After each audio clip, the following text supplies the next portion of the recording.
believe it is day 4 already. I've got to be honest, because those last 2 days, Monday was quite stressful, I can't lie. Yeah. But Tuesday, Wednesday... Yeah, it was a bit fractious on the Monday just to get things set up and running again after a 2-year layoff, I reckon. But here we are, 5th day of the Scottish 6 Days trial already, 5th of May. 5th day on the 5th of May? Is that right? It's the 4th day. 4th day, is it? Sorry, I've got confused already. You're 4th on the 5th.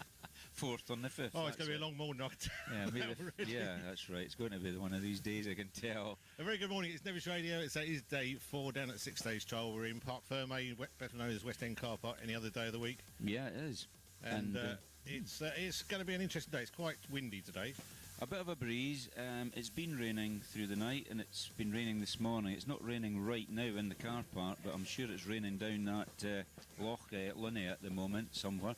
So yeah, on we go, and we've got a few guests coming in today. I think we've got just in a little while Keith Ellis of the KTM UK group. Who own Gas. He should be in here fairly shortly. 8 o'clock we've got Gary MacDonald, Scotland's top lad who almost won the Scottish on more than one occasion. And at 10 o'clock we've got Steve Saunders, 4 times winner of the Scottish 6 Days trial, who is now an importer of the TRRS motorcycle. So that's our guest list this morning, hopefully, all being well. Lots to do today. Yeah, a lot to do. And your team today, I'm John Weller, you are?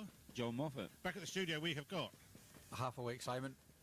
Half awake. Oh. Be fully awake. Well, as you know, this is a bit mentally draining for me up here, so Yep. it's like, right, okay, I'm now flagging a bit because I'm not on the chocolate, see? And we've got Lucy on camera 1 this morning, haven't we? Yeah, Lucy. Morning, Lucy. Yeah, a.k.a. Dan. He's renamed himself, apparently. And Mrs. W's in the Thistle Access trailer, keeping it all working that end. Try not to confuse me. I had that last night. We were out for a meal and I got people's names mixed up as usual. I'm bad for that now. I think it's an age thing. It's getting worse for me, I can tell you. Yeah. It's getting worse for me. Go through the alphabet. That's my trick.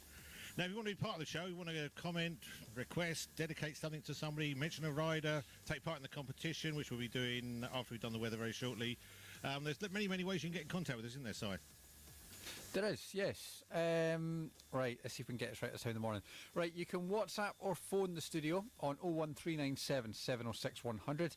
You can text us here at Nevis as well by texting 82228 with Nevis at the start of your text. Texts are charged at your normal network rate.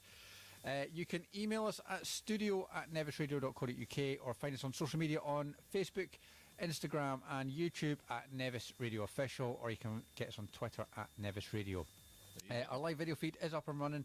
If you just go onto YouTube and type in Nevis Radio, you can actually see exactly what's happening down at Parc Ferme and get all the same audio you're listening to now, just with a picture. Exactly, and no sort of premium rates or special passwords to get onto that. No, it's 100% free. It is there for your enjoyment. And we love doing it too. Can we have a little look at what we've got now? We've improved the services down here. Mr. Moffat, look at this. There you are. It's a nice little coffee table we have in today. That'll be a pot plant Courtesy of tomorrow. my son, because he must have bought it to do his little trip round was it the North Coast 500? North Coast 500. North Coast 500 with his girlfriend, and they bought a little picnic table, so I've half-inched it for the Scottish 6 Days. And what else you got on your picnic? picnic table? Well, on the picnic table is the results. Oh. But also, wow, there you go. He's got his lunchbox. My lunch. And it's a replica of me. Look. I thought it was a twin brother. Actually, the picture looks older than you are. Oh, well, there you go. That just shows you. Oh, no. Is that the results blown away? I don't know. What's that? Where's that from? I don't know. No, panic. Piece of paper. Well, we had results. Yeah, the script. Well, no, we're still Actually, have them. John, talking of results, I did get an email before the event to do with an app people can use. Did you get that? Well, you wouldn't have got that because you don't do apps. Yeah, well, I did get a link to an app. Was that for the results? For I think so. I don't know. I've been using it. Pardon? I've been using that app. Yeah, John Wells has been using it, but my phone's a bit ancient. It's a Nokia C201. If anybody's a boffin, they'll be able to tell you what year that is. Well, it's clockwork, isn't it? Basically, yeah. But it holds a charge for a long time, and it does because it doesn't do anything or not much. I think most people now are busy stuck at what's a Nokia, to be honest. Probably. Where have they gone? Samsung and everything and all into all the the other other makes available. Yeah, the fruity ones and all that sort of stuff. Something like that, yeah. So, I tried to send you a message yesterday. I did it on Messenger. I thought he's not going to get this, and I texted you the old-fashioned way. Texted me, got me, and then I went home and got the laptop up, and there same was the message was there. message. The message was there again. I didn't reply twice. Oh, it's really I'd upsetting. end up repeating I myself. thought he uses me. He comes down in the morning, uses me, and then goes away and doesn't even think of me about Yeah, it. yesterday was a bit naughty. I went away to get something or put something away, and I was supposed to help disassemble the awning. And when I came back, they were all ready to go with their bags and everything all done. Yes, Because I got stuck. I was chatting to people. yes, Aye, as you do. as I did. Can we mention our sponsors? Ain't nobody got time for that. We do have time for mentioning the sponsors, though. Yeah, let's just mention the sponsors. Trial Magazine, Yes, John Hume, yes, very good. Michelin Tyres, yes. they're very good, aren't they? Tick. Lockhill Net. Lochilnet, tick. We've got, who else we got? We've got Thistle Access, Thistle Access, tick. the Hire Centre, for Hire the use of Centre the for the lift. use of That's the Cammy and Joe thing, down there. yeah. Thank you very much, guys. Actually, on that note, Joe got in touch yesterday saying, keep it up. So thanks, Joe, if you're listening. Well, keep his mast up. Well, that and what we're doing. I know Cammy Kennedy. He Yep. used to work for an old hand in the trials game, Ron Thompson, many years ago. Now he works for the Hire Centre. Ah, there you go. And, of course, down at the catering hub there, Dale. Dale Monk and Bodie keeping people refreshed and nourished at the hub, catering by the Crofter Bar. And helping keep us as dry as David Diggin and his And his awning. awning, Yeah. which is very welcome. We had some of the service team coming in and getting changed and sorting their stuff out today. Is So that it's right? been multi-used. Well, there you are. Multi-use, that's right. Recycling all the time. And Dan was saying Reuse. it's really nice to keep dry, isn't it? Sort of It when is. you're doing this job.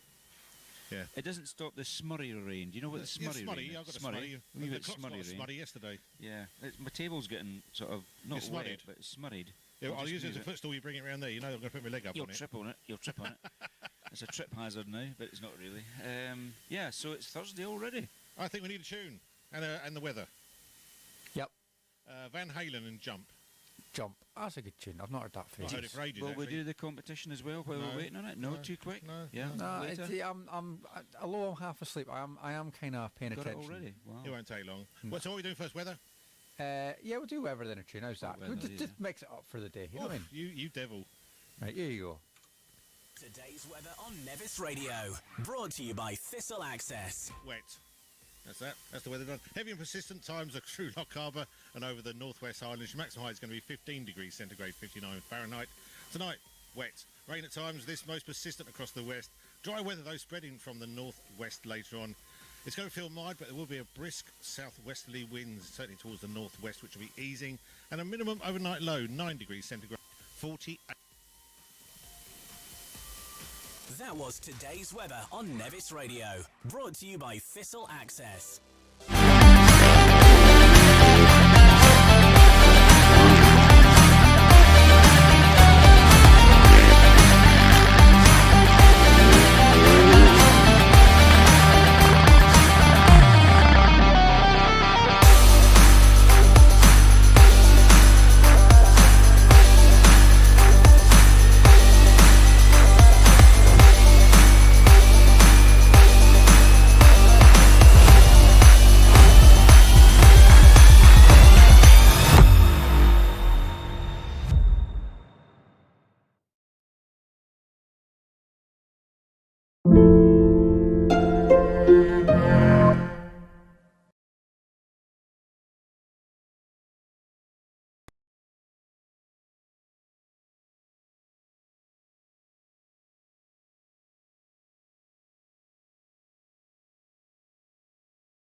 for the players. The tyre is such an important part of your bike. It's the only part which touches the ground. And when you get that perfect combination, it's hard to beat. The Michelin tyres have been perfect for me. I've been running the DH22 on the front and the DH34 on the back, and it's a really good combination between grip and rolling speed. It's hard to find a tyre which has both the grip and the durability and not wear out. It means less tyre changing, less putting air in your tyres, less putting tyre sealant in your tyres, and it's just easier for me as a professional. It just does what I want it to do. It's not doing anything funny, and they've been durable. I've ridden them on some really rough terrain and I haven't had any punctures yet, but to last long as well, it's ideal really.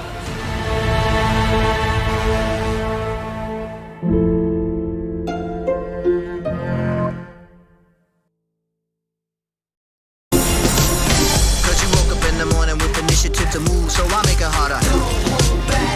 Think about it, so many things to do. Be cool and look smooth. The world time has come to. Cause you woke up in the morning with initiative to move, so I make it harder. Think about it, so many things to do. Be cool and look smooth. The world time has come to. You woke up in the morning with initiative to move, so I make It's coming in all directions. Yeah, forecast today is it's going to be wet, as you probably heard at the weather check there a few moments ago, and that was Van Halen's Jump lead singer David Lee Roth, I believe. Yeah, exactly. If you're watching the old video, you can see how wet it is. We've got the camera up on the podium. Well, I call it the podium. It's the ramp, really, isn't it? Yeah.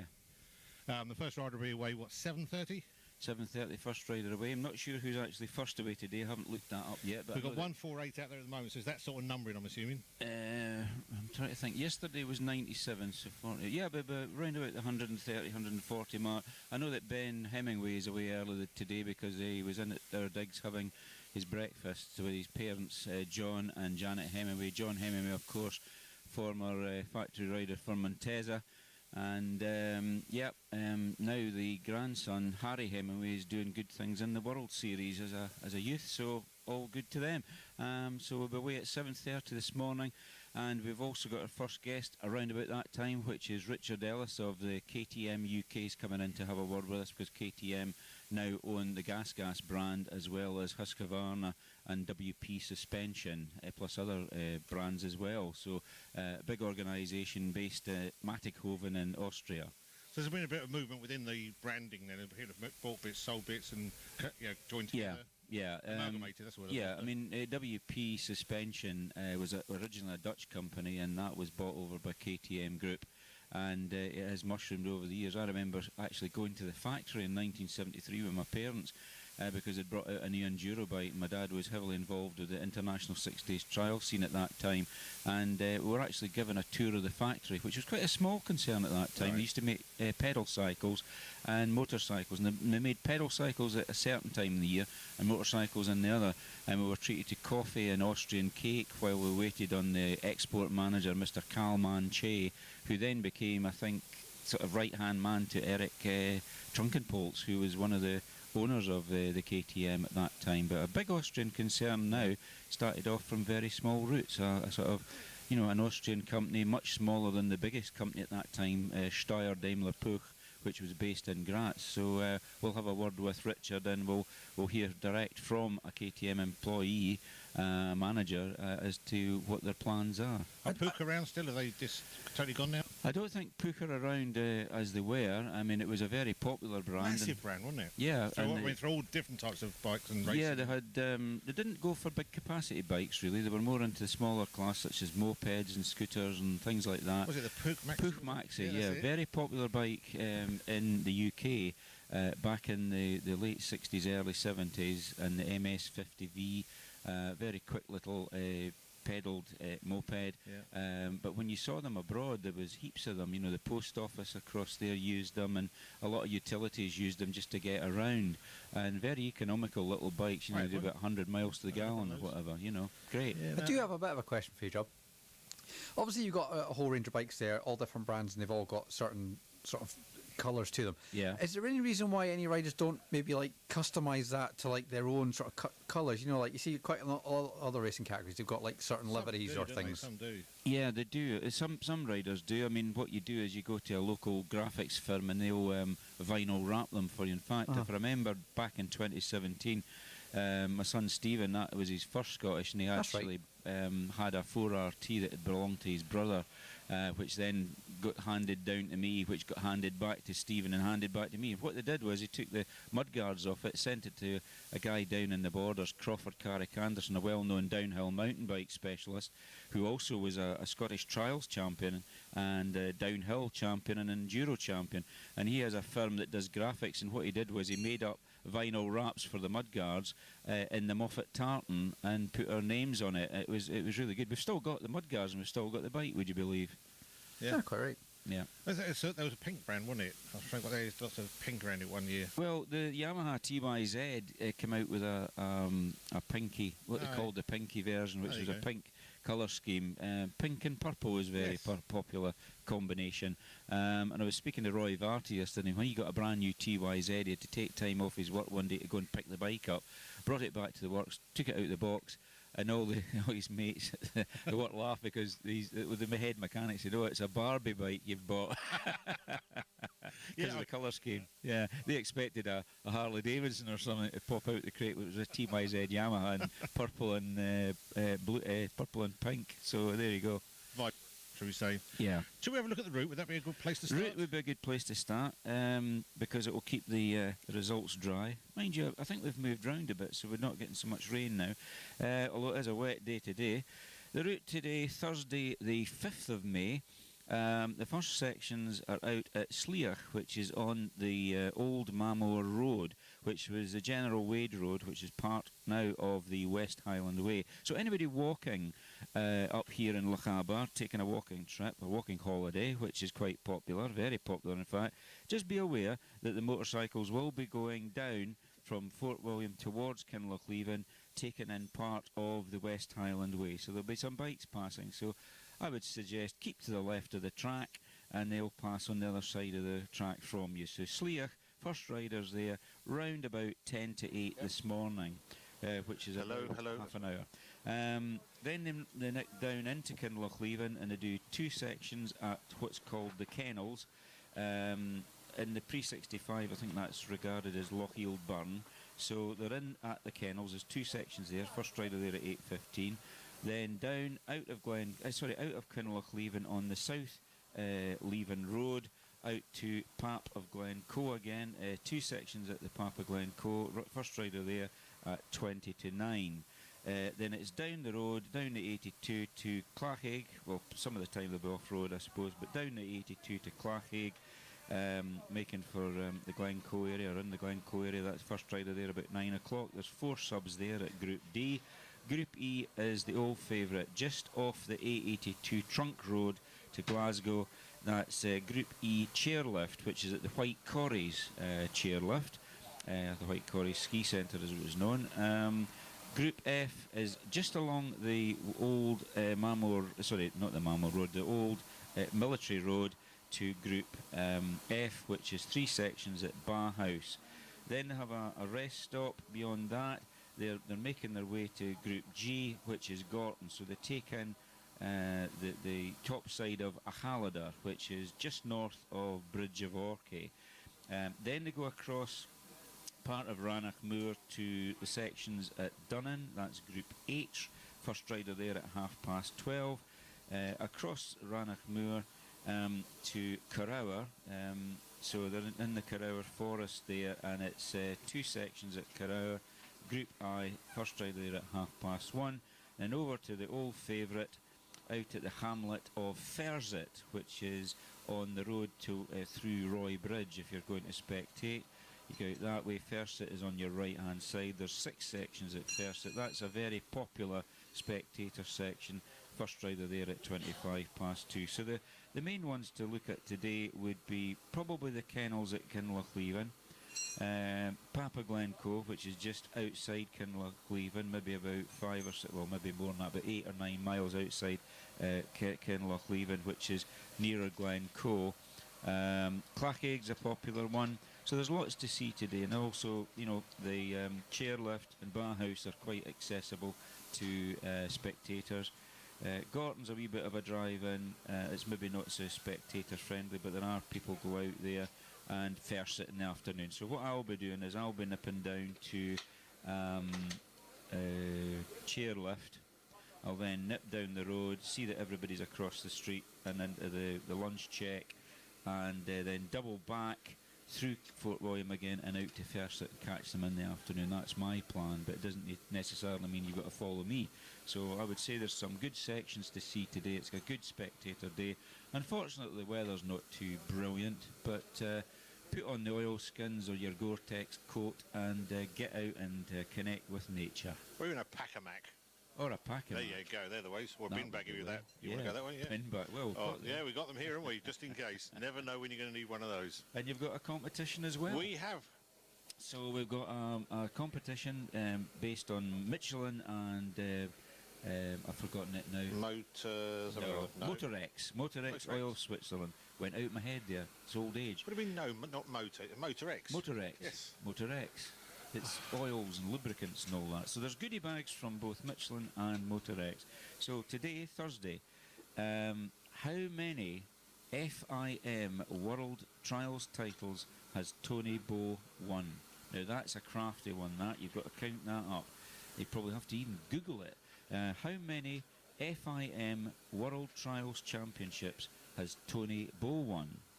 And the next question is, which radio station is at the Scottish 6 Days Trial this year?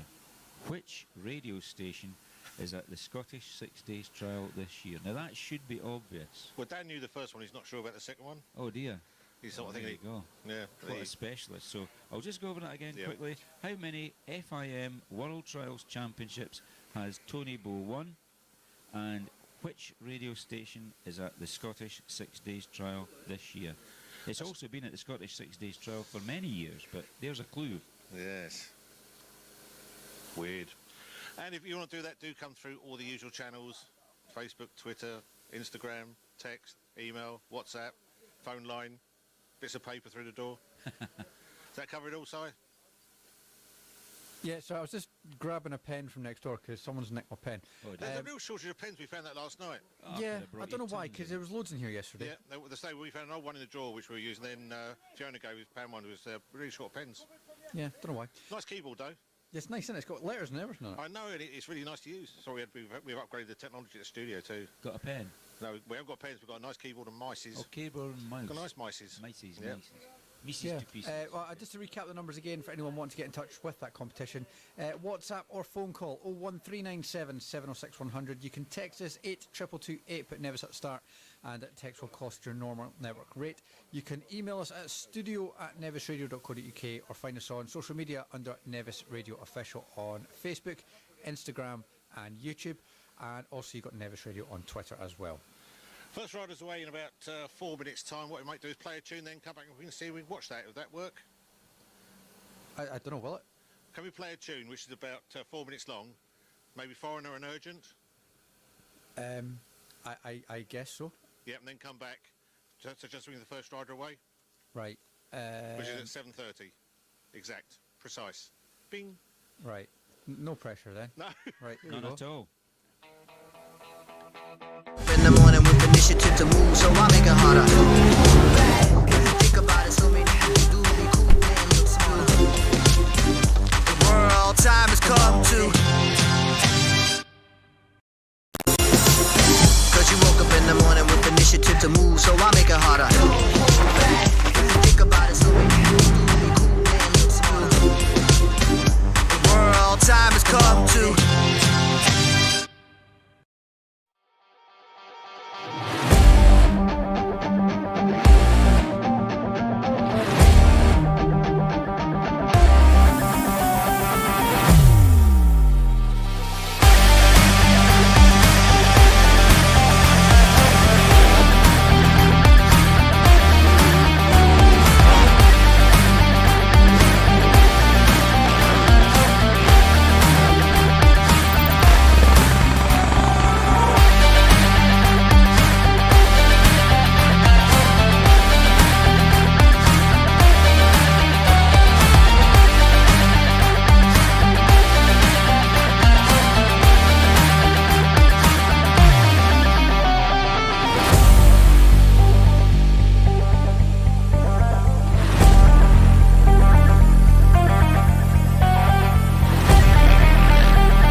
Days trial.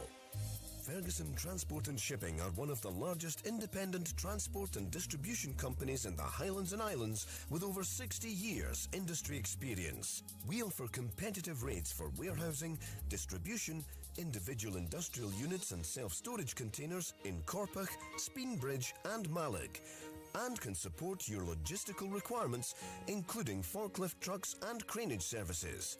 For all your storage, distribution and commercial industrial unit needs, large or small, short-term or long-term, contact inquiries at fergusontransport.co.uk. Logistics Solutions. Successful with partners. A 6-day trial on Nevis Radio is sponsored by Michelin and Trial Magazine. It is indeed. Danny, you're going to say right at the screen. There you go. The first rider is just about away. It is rather wet out there. You might see a bit. There, that's Dan's hands. There you go. Now we can see what's going on. First rider is. The first rider is number 145 on a vertigo. It's Julien Panaberes from France, Trial Club Catalan. It says here, which is strange because I thought Trial Club Catalan was Spain. But there you go. So 145, first rider away today, 7:30. And we've got a guest with us today. We have. I'll tell you, I'm going to pass this over to you, sir. Oh, right, okay. And if you just turn around here, I think we've got a camera as well, but it's pointing into the start at the moment. So we have with us here today Richard Ellis, who's the events manager of KTM UK.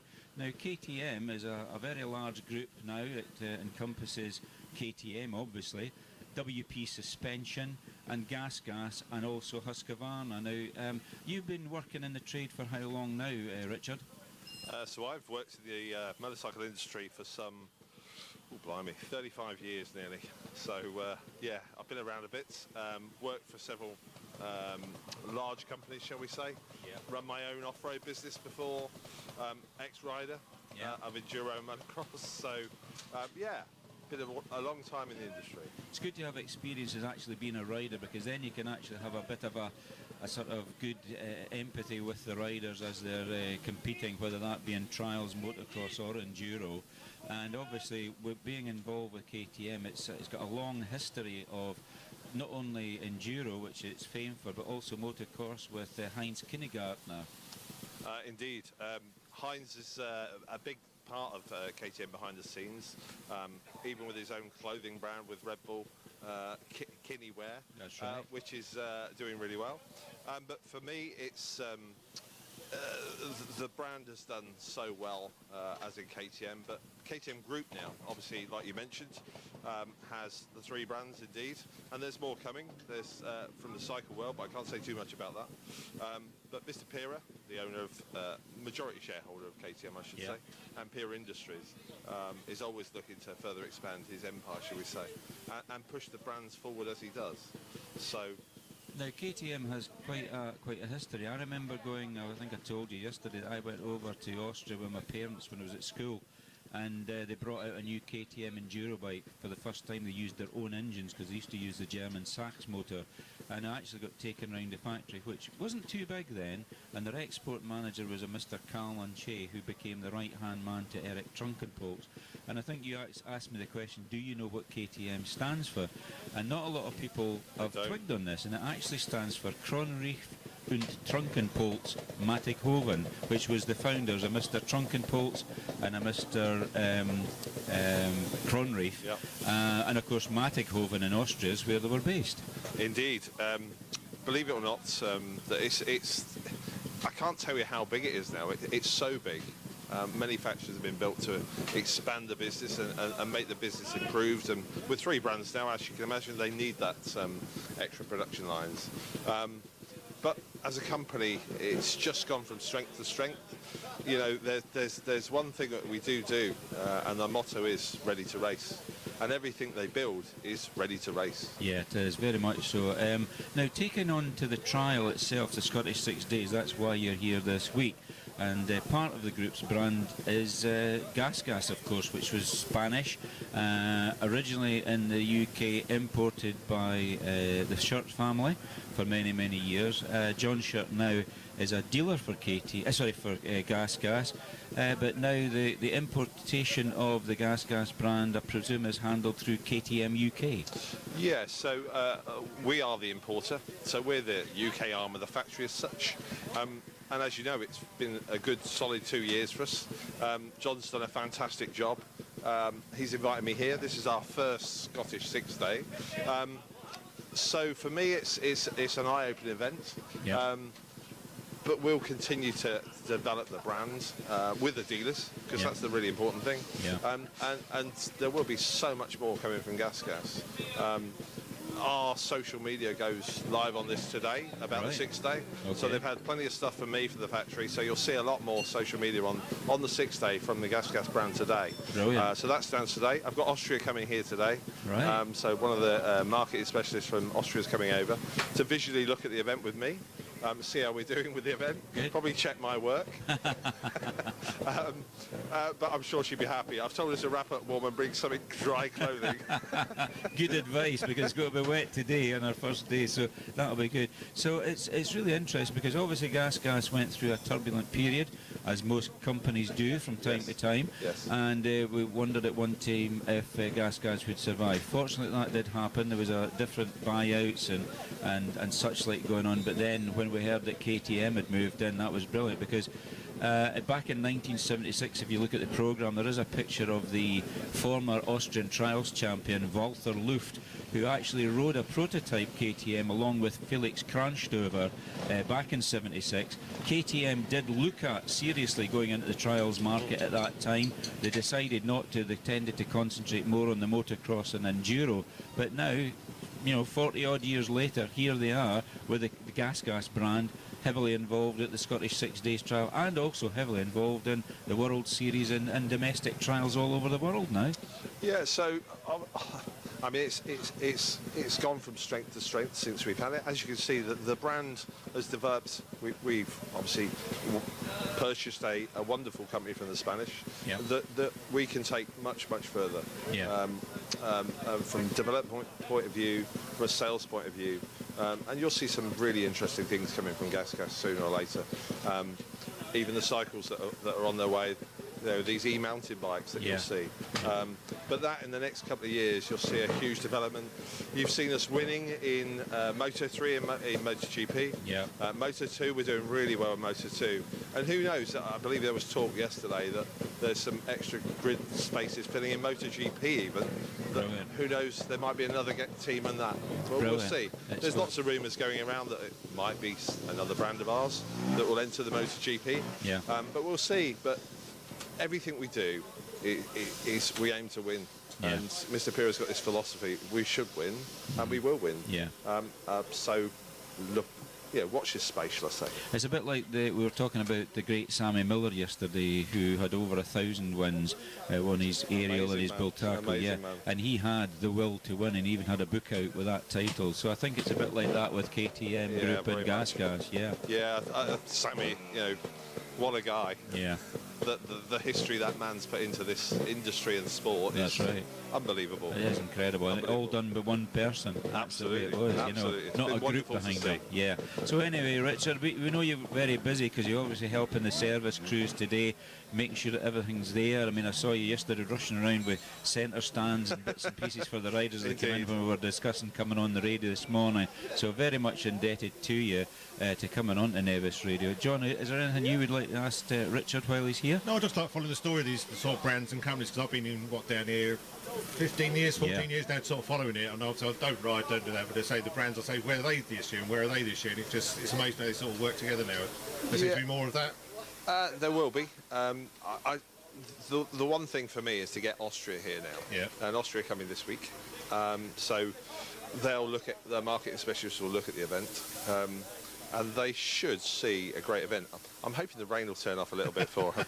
It's a bit bad. Because we'll be taking, I'm going to take this, my colleague from Austria, over to various stages to see. Yep. And hopefully chairlift today, but I don't think she's going to arrive for that. So I'm going to try and get to chairlift today, take some pictures myself. But I think from now on you'll see much more involvement with us, and hopefully this is a 6-day trial. And I suppose it's getting used to what these bikes are actually going through as well, and what they need to do, isn't it? It's just incredible. For me, this is my first event. I've never seen it before. I'm blown away at the scale of how far everyone has to ride. Yeah. Even me getting to stages, you know, let's get on a ferry to go and see a trial somewhere. Yeah. Don't think I've done that before in my life. But it's wonderful to see, and it's everyone's in good spirits. It's a very happy paddock. I think the organisation is phenomenal. I'm blown away at that. Everyone seems such enthusiasts about this industry and sport. It's just a pleasure to see. Yeah, I think that's what I always say. It's the camaraderie, the riders. I mean, we turn up once a year, do what we do here. Like, hello, John, how are you? Who are you? All right, mate. Yeah, it's like that. Exactly. But, I mean, this is going back years now. I think you just look around, it's the happy faces. They're all interacting. And as I say, the whole operation is very slick. Very much so. I'm blown away. The organisers, like I say, have been fantastic to me. They've been really accommodating and really helpful and informative. So, and every day I'm speaking to them to just try and get my head around a bit more. And whatever I ask them, there's always an answer, and in the most polite and possible way. Yeah. It's wonderful, absolutely wonderful. And you'll take them through a lot of ideas, I suppose, what you can bring back next year in the other competitions. Yeah, I've already got lots of thoughts in my head how we could do it better. But I wouldn't say bigger. No. Let's just make it better and better for the industry and sport itself. Yeah, absolutely. Yeah. Well, I say thanks for joining us here on Nevis Radio. You're very welcome. Thank you. I say, well, come back. I'll be back, definitely. Yeah, so this area is just the most scenic. Who needs to go abroad? Is it your first time up to this area as well? No, I'm an amateur photographer, shall I say, in my spare time. Yeah. So I like the landscape. So for me, I'm getting to do both things at once. I'm going to say that's a good combination, isn't it? So yes, it's enjoyable, and I'll definitely be back. And thanks all for having us here. Do you want a tune play? Have you got a favourite artist we can maybe do now? Oh, blimey! It's got to be Dock of the Bay, hasn't it? Dock of the Bay. There you go. There you go. Listen, Richard Ellis, events manager with KTM, thank you very much for coming into Nevis Radio and telling us all about what the group's doing. I'm sure we can keep an eye on that over the coming years, and I think there's some really interesting developments coming from KTM and obviously from Gasgas. So thank you very much indeed. Thank you so much. Thank you. There you go. We've got that tune. We do. There you go. We'll play that right now then. Come back, we'll do some results. Okay, right. What do I need to... I need to press that button. That's what I'm looking for.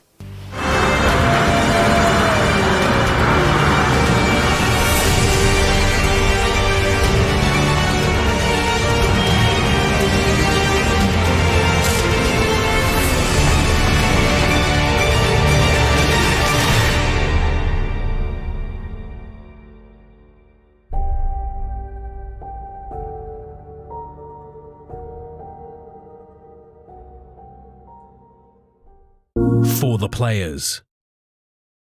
The tyre is such an important part of your bike. It's the only part which touches the ground. And when you get that perfect combination, it's hard to beat. The Michelin tyres have been perfect for me. I've been running the DH22 on the front and the DH34 on the back, and it's a really good combination between grip and rolling speed. It's hard to find a tyre which has both the grip and the durability and not wear out. It means less tyre changing, less putting air in your tyres, less putting tyre sealant in your tyres, and it's just easier for me as a professional. It just does what I want it to do. It's not doing anything funny, and they've been durable. I've ridden them on some really rough terrain and I haven't had any punctures yet, but to last long as well, it's ideal really.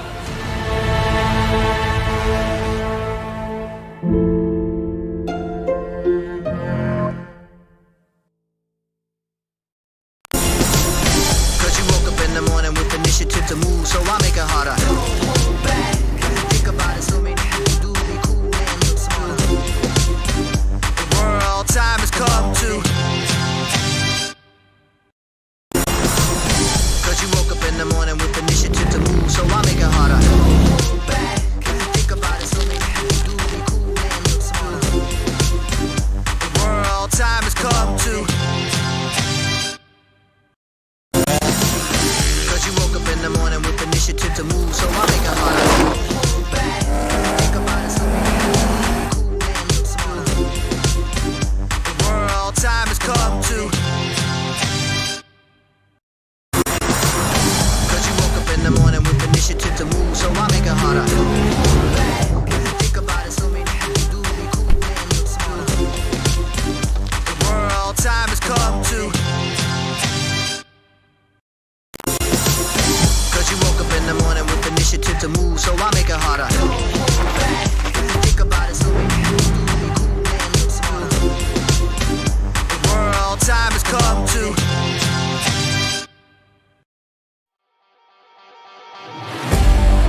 When our mum passed away, it was important to us as a family that we choose a funeral director that could understand what we wanted. Manson and Macbeth went above and beyond, fulfilling our wishes, making it a beautiful send-off for Mum. My husband and I visited Manson and Macbeth to arrange our Golden Charter funeral plans. Everything was explained very clearly, including the costs, which were 100% guaranteed.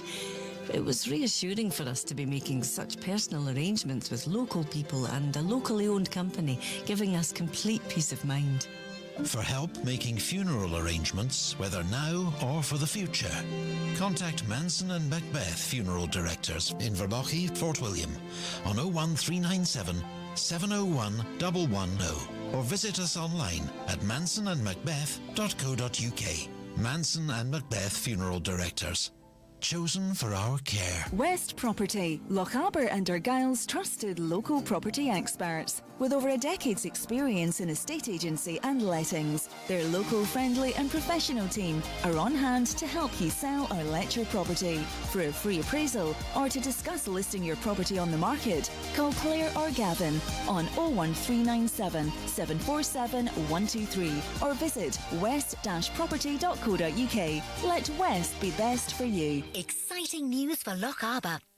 Our newly opened bathroom showroom called McTavish Bathrooms, located in Fort William opposite Farm Foods, gives you the full experience and stress-free hassle of designing, supplying and installing your bathroom.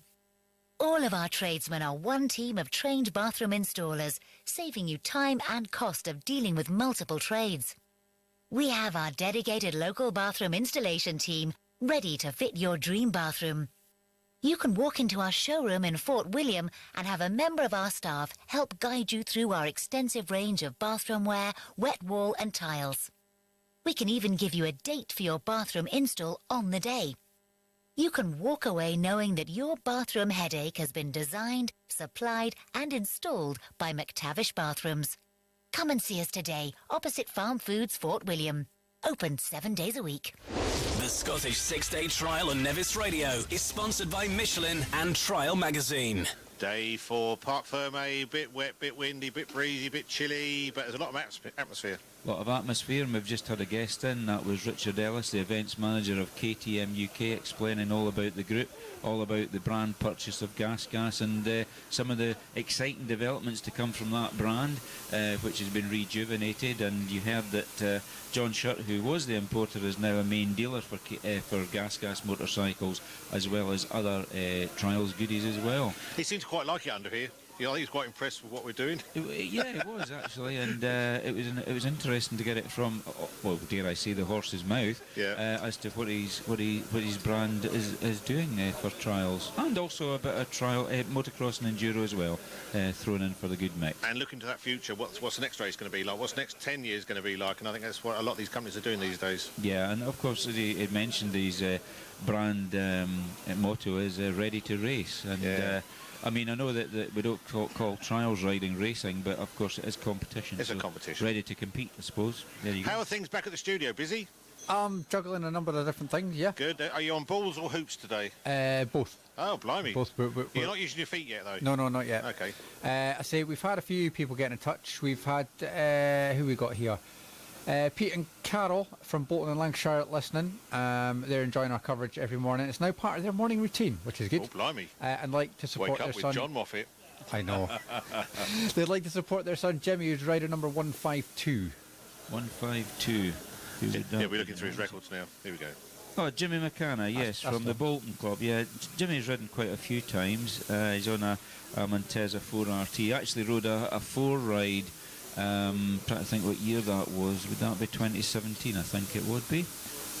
Here at the Scottish 6 Days Trial, so he had to go on the off-road trail version of the 4RT.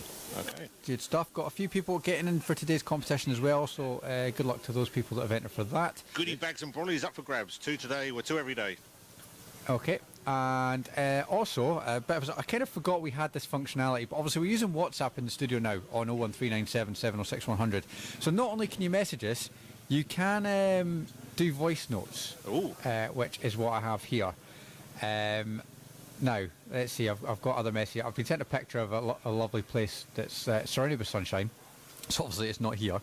I've been sent this from Dennis Jones. Dennis Jones, a.k.a. Jonah, factory rider for Sprite motorcycles. In fact, he developed the Sprite way back in the late 60s.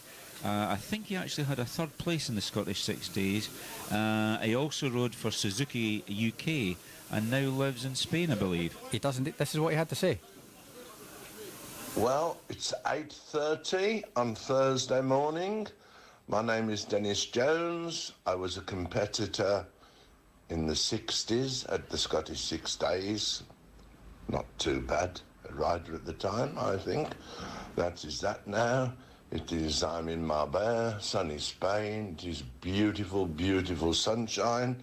I've come across Nevis Radio on YouTube. I'm having a fabulous time watching my big TV all morning. It seems that I don't go to work this week in the morning. The radio show's cracking. The knowledge of the boys and the picture of the start and the bikes and all the thing is absolutely brilliant. Radio, the music is quite good at times. At times, I say. John Moffat's quite a radio buff as well, as an expert on all things trials motorcycles. It's a pleasure, absolutely a pleasure. Beautiful television picture, Marbella, southern Spain, where I've been for the last 20 years. Great. So, there you go. Big thank you, Dennis Jones. My goodness. Dennis Jones, he actually had a transport company. He used to do distance, and I mean real distance. He used to put stuff over to Spain by truck, and he listens intently. A big mate of Mick Wilkinson. Dennis also rode for Great Britain in it was either the Trophy or the Vase team back in 1967 in Italy, and he said he was quite good at it. He was very good at it. He also rode a 405 Sprite, which was a copy of a Husqvarna engine that Sprite developed in the Midlands, and he's a Midlander, so all very good, and great to hear the voice of Jonah on Nevis Radio, and I'm sure he's listening intently now. Retired, as he said, to Marbella, soaking up the sun, still chatting up the women like nothing on earth. He always was a bit of a guy, and rode for Sprite and then Suzuki. He did exceptionally well in the British Championships, and also he did very well in the Scottish 6 days as well. A very, very competent rider. One of these guys that was the guy to watch, a potential winner at every trial he entered, no doubt about it. So you want to give a message to somebody, you can come through the WhatsApp. 01397 706 100. Leave a message and record your own voice. Why not?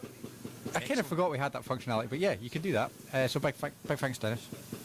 Yeah. Do you want to talk to anybody? You want to go and wonder? Oh no, doing results, weren't we? We're doing results, and then yes. Hopefully in about 8 or 9 minutes, after the news, we'll be interviewing local legend Gary MacDonald, the most successful Scottish trials rider of all time, having held 12 Scottish titles and a British title.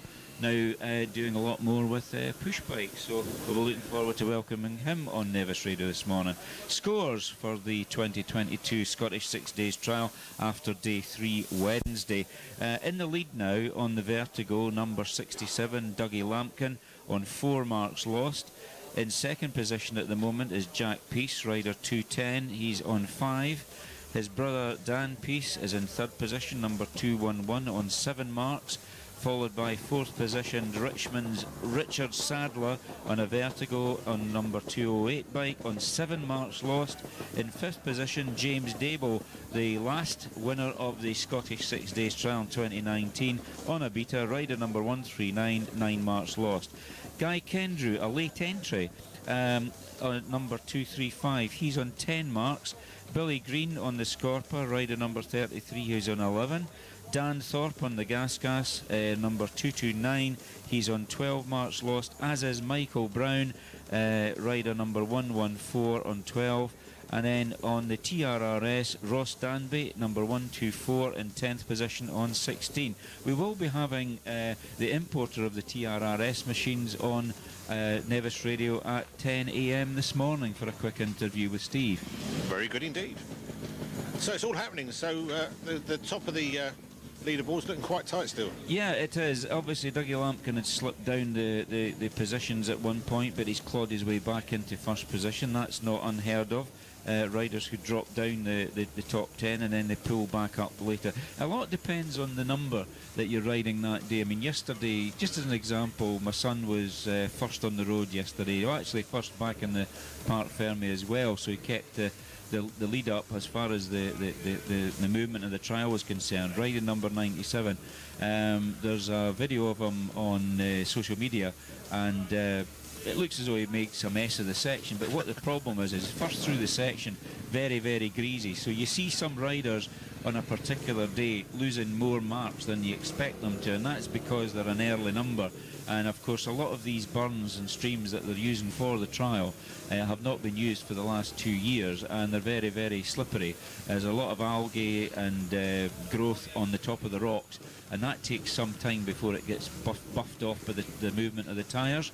So you've really got to have about 20 or 30 bikes through before you actually get a line that you can actually get some grip on. Some of these sections, when the riders are walking them, they can hardly stand on the rocks. It's so slippery.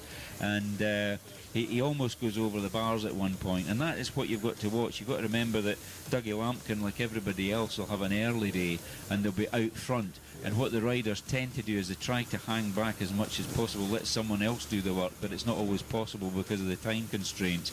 So that's what you can actually have. The riders drop down, then they come back up again, purely because of their late and early days. If you've got a late day, there's a path in front of them, and that's how it tends to work. Which makes it totally fair, doesn't it? It's quite nice they've done that. Has it always been done that way? It's not always been done that, but it came in some many years ago when the riders were sort of feeding back to the organisers that it would be handy just to have a bit of a leeway. I mean, for example, he had to be up yesterday at an unearthly hour, but today gets a lie in. He doesn't actually leave till about 11:30, so it just changes the format for each and every rider in the trial. Makes it fair throughout the week. Aye. No, definitely. As I say, it's the early starts and getting back a bit earlier to get stuff sorted out, I suppose, and have a bit of a life. Yeah, yesterday actually was weird because when we went down to the Appen area, I mean, I waited at the conveniently parked at Pilach, which was the last group of sections, and then I started getting text messages in to say that they thought they were maybe an hour late, which caused a bit of a stir. I was a bit concerned about that because if you're over your hour, you're out technically. Yeah. The front markers came in. That was Fraser Ross for the Inverness District Motorcycle Club and Ben Dignan, local rider here who's doing the World Championships now. They were front marking, and they were speaking to the Deputy Clerk of the course, David Dignan. I didn't pay too much attention. I don't want to eavesdrop, but I asked Ben if he was on time, and he felt he was on time, and the riders weren't too far behind him. Sure enough, about 15 minutes, 20 minutes later, Stephen and his riding buddy Daniel Lamont came into sight, and I said, "What, you on time?" "No, we're okay on time, no problem." I said, "Right, okay." So off we went, back to the fort, and he had actually 17 minutes in hand to do a little bit of fettling on his bike at the Vertigo service centre, and put the bike in on time, no problem at all. So it just shows you how you think they're well behind, but of course, problem is the times in the programme are off. The times on the revised routes are, I think they're slightly off as well, to be honest. And unfortunately this year the programme didn't have any details of where to watch, which is a bit of a pity because people look at the programme to do that. So hopefully next year whoever takes on the programme job should be in a position to put some recommendations in there. That's a little tip for the organisers to just up that a little bit more. Maybe use a few more pages of the programme to put specific information as to the recommendations where you should go and where you shouldn't go. A bit like yesterday when there was a route. Well, there you go. We are going up to the news. From 96.6 to 102.4 FM, this is Nevis Radio.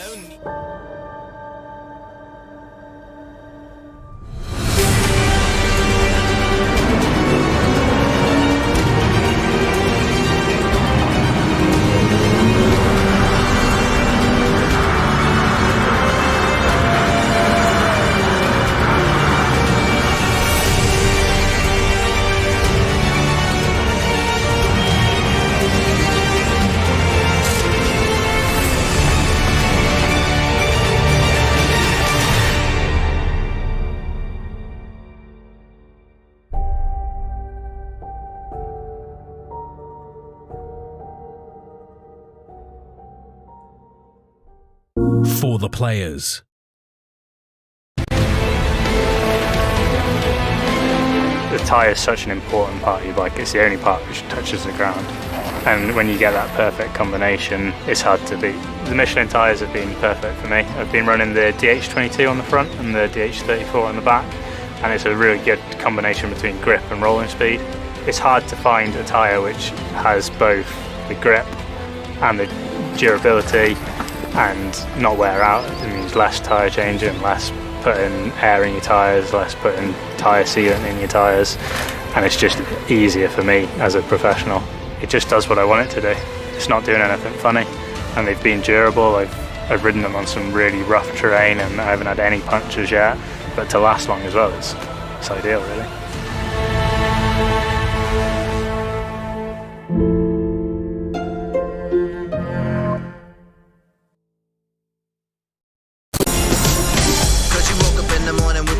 To move, so I make it harder. Don't hold back. Think about it, so many people do be cool and look smart. The world time has come to the Scottish 6-day trial. 2 minutes past 8 is his day 4. John Moffat's gone back to his van to take some stuff. He just gets up and goes, and then it seems to be the same time every day. I don't know what he's up to. Maybe he's got to feed the dog or something. I don't know. I don't know. Something's getting passed to him. Your interviewee is on his way because John sent him up to the studio. All right, okay, that's good. We could always done it there. Yeah, well, he's on his way down. So all right. That's that. I want to comment about that news. The fuel's gone down half a pence. We don't have such things as half a pence. Break out the champagne, eh? Half a pence? When was the last time you heard that? Well, it might be half a pence everywhere else, but it won't be here. Yeah, I'm not saying nothing. Yeah, about that one. I'll just leave that one there. Actually, nothing to do with Nevis Radio. What you just said, I'll tell you that no, much. it's purely my opinion. Do they actually have a half pence now? Because they give this did away with that. Well, they get their tin snips out there like you do in the old days and cut a penny in half. Yeah, that's right. Don't think you're allowed to do that. No, I know. So in the old days, that's why I got these coins with funny to cut bits off because it's silver. Oh. So you like pieces of 8 and you get 8 bits from a silver crown, whatever it was. That's right. I remember people talking about that. Yeah, see. No, I've not got a dog, by the way. I was just putting some Parcs. Bits for the lad. Bit for the lad, yeah. Mudguards that had come up from the Telford show that we never actually picked up, so they just arrived this morning. So very good. So that's that done, and our guest is on his way. I never actually thought to specify where to send Gary this morning, so apologies to Gary McDonald if he's been up at the studio. He's on his way. He won't be far away. It's fine then. Good. Also, 181 just on the ramp and off. Steve Wilson's on YouTube saying thanks very much for the leaderboard updates. Steve Wilson? Yep. Yeah, now Steve Wilson, interesting character. He built his own, well, not built his own bikes, he modified Bultacos extensively, made his own frame kit and swinging arm, and after he left the world of trials, because he's a very competent rider from the West Midlands, Steve went on to work for the Halfords organisation with downhill bicycling, cycling, yeah. And he brought out his own brand of no, it wasn't downhill, it was BMX, and he had his own brand Wilson BMX bicycles. Well, it bit like the old rally chopper. No, even more specialised than that. But around, you had one of those, didn't you? I didn't have one of those. You must have done. I wanted one, and my dad wouldn't buy me one. He said, "No, you're not having one of these things. No, stick to a standard push bike." But Steve Wilson, as I say, they're actually quite collectible. The Wilson Bultaco kits, because he modified the Bultaco frame, or at least he made his own frame using the Bultaco as a starting piece, and improved them no end. And I know of one that's up in the Inverness area, a Steve Wilson 250 Bultaco, and he had nickel plating on them and things like that. So it was really quite a specialist piece of kit. Has there been a gold-plated trials bike? Gold-plated? No, but there's a gold-plated Speedway bike which Ivan Major had back in the day. He had a Jawa, and it was gold-plated because he was a world champion, and it was a bit of a gimmick because the Speedway boys are all very effervescent characters. I'm really good friends with Bert Harkins, who used to race for the Edinburgh Monarchs. He's a bit of a character. I can't get on anything I do on Facebook. Bert's always got a nice quip on. He's really, really good at that. That's the joys of Facebook. Well, we do the weather and play a tune for Dan. Would that work? Yeah. I'll walk over to Lucy. Hello, Lucy. How are you this morning? Hello. That's Lucy. I know. Are you having a good time? Oh, I can't do that accent. Oh, you've gone down low again. Very. So you're doing the camera this week? Yeah, someone else. Yeah. Yeah. Is it the short straw? Nah, it's a better one, I think. You're loving it, aren't you? I do, aye. And tune? 3 nights, Dominic Fike. Right. Hang on. F-I-K-E. Oh, he does a song about chicken nuggets. Right, are we doing the weather? Yeah, then a do the tune? weather. No, you're cameraman. I'm standing here. Well, I'll tell you what then. How about we do the weather tune? I'll do some adverts, just to keep us up to speed, and then Then we come back, and by that time, the person should be down here for the chat. That's the theory. So yeah, we'll work with that. Today's weather on Nevis Radio, brought to you by Thistle Access. Mostly cloudy with outbreaks of rain, heavy and persistent at times throughout Loch Harbour and over the northwest Highlands. Your maximum high is going to be 15 degrees centigrade, 59 Fahrenheit. Tonight, a cloudy evening and a night with rain at times, this most persistent across the west. Dry weather spreading from the northwest later on. It's going to be mild, but it's going to be quite windy as well. Minimum overnight low, 9 degrees centigrade, 48 Fahrenheit. That was today's weather on Nevis Radio, brought to you by Thistle Access.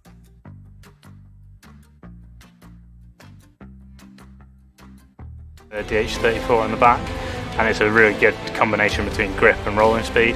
It's hard to find a tyre which has both the grip and the durability and not wear out. It means less tyre changing, less putting air in your tyres, less putting tyre sealant in your tyres, and it's just easier for me as a professional. It just does what I want it to do. It's not doing anything funny, and they've been durable. I've ridden them on some really rough terrain and I haven't had any punctures yet, but to last long as well, it's ideal really.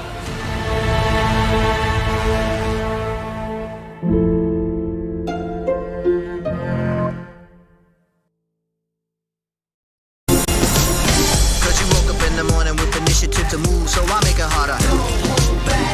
Think about it, so many people do be cool and look smarter. The world time has come to. Cause you woke up in the morning with initiative to move, so I make it harder. Think about it, so many people do be cool and look smarter. The world time has come to. Cause you woke up in the morning with initiative to move, so I make it harder. Think about it, so many people do be cool and look smarter. The world time has come to. In the morning with initiative to move, so I make it harder. Think about it, so many people do be cool and look smarter. The world time has come to. Cause you woke up in the morning with initiative to move, so I make it harder. Think about it, so many people do be cool and look smarter. The world time has come to.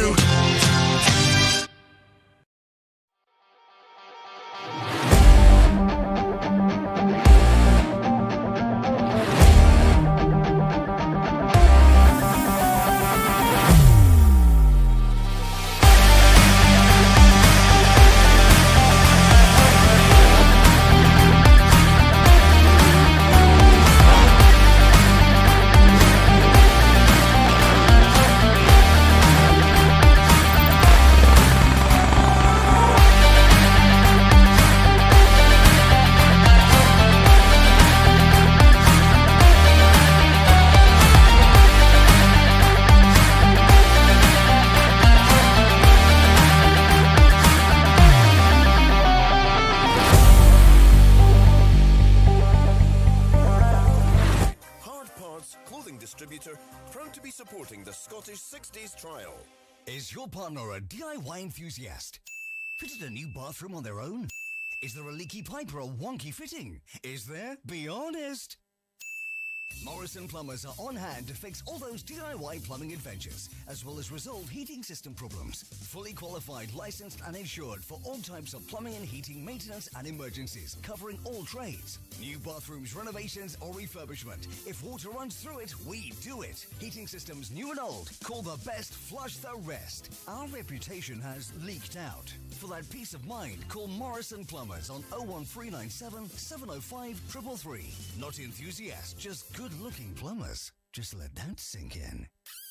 Phew. We live in a busy world with endless information. When you're unwell, you want to be sure that the information you're getting is right. NHS 24's online service, NHS Inform, offers trusted advice with self-help guides to support you when you're under the weather, taking you step by step through your symptoms. We suggest how best to manage these and the quickest way to get help. Cut through the noise. Visit nhsinform.scot for the care advice you need whenever you need it. The Ben Nevis Distillery is back open from 10 a.m. to 4 p.m. Monday to Friday with tea, coffee, fresh scones and a selection of cakes. Our famous whisky is also available from our on-site shop. Sample the Highland hospitality in a safe environment at the Ben Nevis Distillery, Lochie Bridge, Fort William. The Nevis Breakfast Show is sponsored by the outdoor capital of the UK, Lochaber. Building a destination of choice. The Scottish 6-day trial on Nevis Radio is sponsored by Michelin and Trial Magazine. Yeah, it certainly is, and it's great to them that they've supported us for many years now. They certainly have. They've put a lot into the radio station, but obviously it's necessary because it's a community radio station. It's not a huge commercial concern, and it certainly keeps everybody in the Lochaber area informed. And a lot of people around the world enjoying the pictures and chatting away. They sure are. That's Steve Wilson and Dennis Jones have been on this morning with their comments, so it's excellent. Well done. Competition, if you want to take part, that question, or the questions are, so I'll write you, put you on the here spot we now. Go. I'll just give them a wee look out again. I'm sure I've got it in my head, but I'll just read it just to make sure I get it right. How many FIM World Trials Championships has Tony Bow won? And which radio station is at the Scottish 6 Days Trial? That would win you a goodie bag and either a Michelin or a Motorex umbrella. And all the details, the social media, Si's got all that details back there, haven't you? He certainly has. I do. So you can WhatsApp or phone the studio 01397 706 100.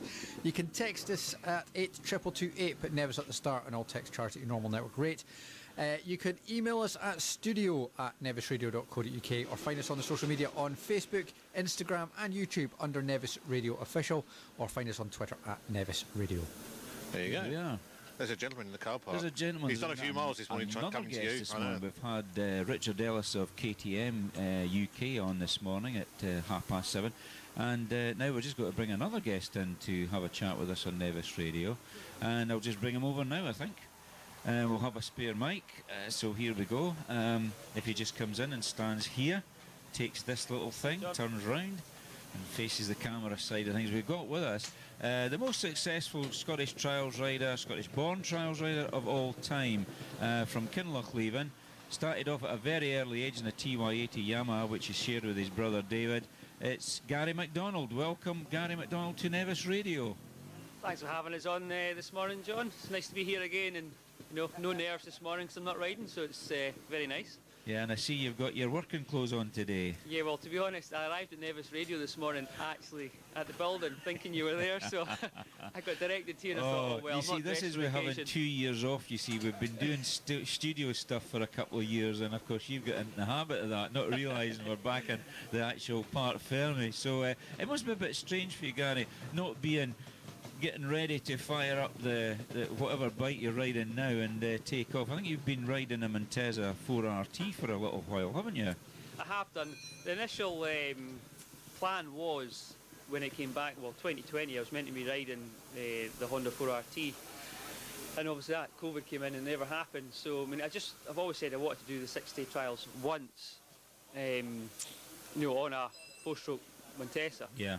So, but it's not happened, and obviously 2021 didn't happen, and then this year, unfortunately, with the way things are, I just couldn't commit to it. So, I'll be back next year, hopefully, fingers crossed, all going well. But I don't know what bike I'll be on. I do think I'll probably be back on a 2-stroke. Yeah. I mean, obviously, you had probably your best rides on a 2-stroke machine in the Scottish 6 Days Trial, although you have had experience of 4-stroke before, because you rode the 320 Sherco 4-stroke for a while, I think back in 2007, or was it 2008? 2008, yeah, that's correct, yeah. The Shercos were great bikes, they were 320s, and I had actually quite a good week on the 4-stroke. I'm not sure, I was top 10, I think it was maybe 7th or 8th. Yeah, that's right. Which is, I always aim for a top 10 if I can. So, to do it in a 4-stroke, it's good. And I do think there's certainly a knack to riding a 4-stroke motorcycle, and I've taken quite well to the old pre-65 bikes. Yeah. So they obviously does suit me in some way, but they're certainly not as easy to ride as a 2-stroke. No. Now, you actually had a win this past week as well, didn't you? Surprisingly enough, I did, yeah. With 8 hours practice since October last year, so I'm delighted to turn up, and I was a wee bit rusty, but it didn't take long for me to start feeling quite good again. So that was amazing to win that. Really. Well done. It was a good performance. I actually was down watching for the first time in several years. I think it was 6 years since I was last at Kinlochleven at the pre-65 trial. That was the last time I rode, because I've been too busy with doing things round about the Scottish time to be down there. But I was quite taken by watching how things had changed over a few years with the bikes that they're using down there now. But back to the Scottish 6 Days trial, I'm just trying to remember how many podiums you've actually had, and it always escapes me when I'm put on pressure. But I know you've been second a couple of times and third a couple of times, and almost pulled the whole thing off, where you would have been the first Scotsman to win since the late Bob McGregor in 1935. So it's almost 90 years since we've had a Scotsman win the trial. So what actually have you achieved in the Scottish? I know you haven't won it, but you've come very, very close to winning it. Just a bit of bad luck, you could say, held you back from that. So what were your positions? Take it in the thirds first of all. Third, my very first time on the podium was 2003. And I was third, and the thing is, if I was going to win any year, that was the year. It was only my second ever attempt, and I think I was just a bit young. I was only 18, it was only my second attempt, so very inexperienced, but I naturally found myself quite good at the 6-day trials. That was the Piper's Burn situation, wasn't it? Yes, so Piper's Burn had a mishap, shall we say, and that's when it went wrong. I mean, I had a good lead, and I panicked going into Saturday, really, and a lot of pressure, and a lot of folk wishing you well, but sometimes you're best just getting left alone to do your own thing. Absolutely. But it kind of got the better of me, and I dropped straight away at Slayer in the morning. I'd already straight away dropped the 3 in the first section, so I knew straight away I'd lost the trial in the first section on Saturday morning. Kept it together to still get a podium, which is amazing, but it took me 10 years to get back on the podium after that. So 2013, another third place, delighted with that. But in between all them, every single ride was top 10, fourths, fifths, many fifths, and so I was always there. But and then it came to 2015. It's probably my best ever year I've had. I was second, riding really well all week. Only a few little mistakes. So, I mean, it's as good as a win in it. So I was quite happy with that. And then on to 2018, which was my last effort. I've done of the 6-day trials for Scorpa, and that was third place. So, I mean, to do that as well again is fantastic. It just, well, there's a piece in the programme this year talking about the Scots that were performing in the Scottish 6 Days trial, and obviously the man to try and emulate, if you like, was Bob McGregor on the Rudge, because he won it twice, the only Scotsman ever to win the Scottish 6 Days outright, and that only started in 1932, because prior to that the results were done differently. You got cups for 250, 350, 500, etc. There was never an outright winner. So from 1932 onwards there's been an outright winner, and Bob McGregor set the scene. He won it twice. Closest it's ever been as far as Scotsman was originally Roger Mount, Senior, who came 12th in 1972. Then Leslie Winthrop came in with I think it was an 8th position in the 90s. But it was really yourself that really knocked on the door of the big win, if you like. You were the guy that sort of took it to another level and actually came so close, but just so far away. You weren't riding to come second, I can assure you that. I know you were wanting to win. I mean, if I come to the 6-day trials, I come here to win it. Or, as I say, top 10, anything better than that's a bonus, but ultimately I come to win it. And that's why I'm not here this year. Just unfortunately I haven't had the time, the way things are, from my partner Joe, so just took the decision to pull my entry for this year. And because there's no way I could concentrate, and really the thing was I didn't have the time. I just did not have the time to put into being at a level I know I can be at. So because of that, say, I'm only in to get a result. I'm not in to take up a number or place. No. So You would never actually do that, so Gary, because you are a competitor through and through, and all competitors are here to do a job, and that is to win it. And certainly you've still got the ability to do so, I think. So hopefully 2023 might be a year to watch you back again. But you're actually not inactive in two-wheel sport. You're actually cycling a lot now. Tell us a little bit about that. Yeah, well, I kind of got addicted to cycling back in 2012. I sort of started cycling. I wasn't very fit then. I was a bit of a hill runner back then, and I kind of got into a sport called cyclocross, and I did a big event down in Yorkshire called the Yorkshire Three Peaks Cyclocross, and it's a crazy event, and that got me into cycling. So much so that I'm still doing it now. So I mean, now I'm doing sort of cross-country mountain biking more so, and it just suits me with bike skills and the fitness, and I still like off-road cycling. I'm not really one for road racing, but I'm actually meant to be doing a British round this Sunday. But to be honest, I haven't had time with the 365s and everything else to prep for it. So yeah. Yeah, and obviously it's something that keeps you fit. I mean, obviously you're a joiner to trade, which keeps you fit generally. But yeah, it's something you really enjoy, the cycling. Something different from trials, isn't it? It is, to be honest. I can do it from my back door. I can go out the back door, I can go for a cycle, and I can be back in a couple of hours, and that's the training done. I mean, I do focus on training. I do lots of interval training. I get coached and everything else. So it's just something you can do with lots of your mates at any time. After work, there's time to do it. Where I always find with trials, it's a long process. You've got to get your bike in the van, you've got to go somewhere, you've got to do training, get home, you've got to wash it, you've got to service it. There's a lot of time involved in trials, so you really got to commit to it. Where, for me, keeping fit on a push bike, you can go many places. I go around the Tour de Ben, and which is Monday's route, the 6-day trials, really. Yeah.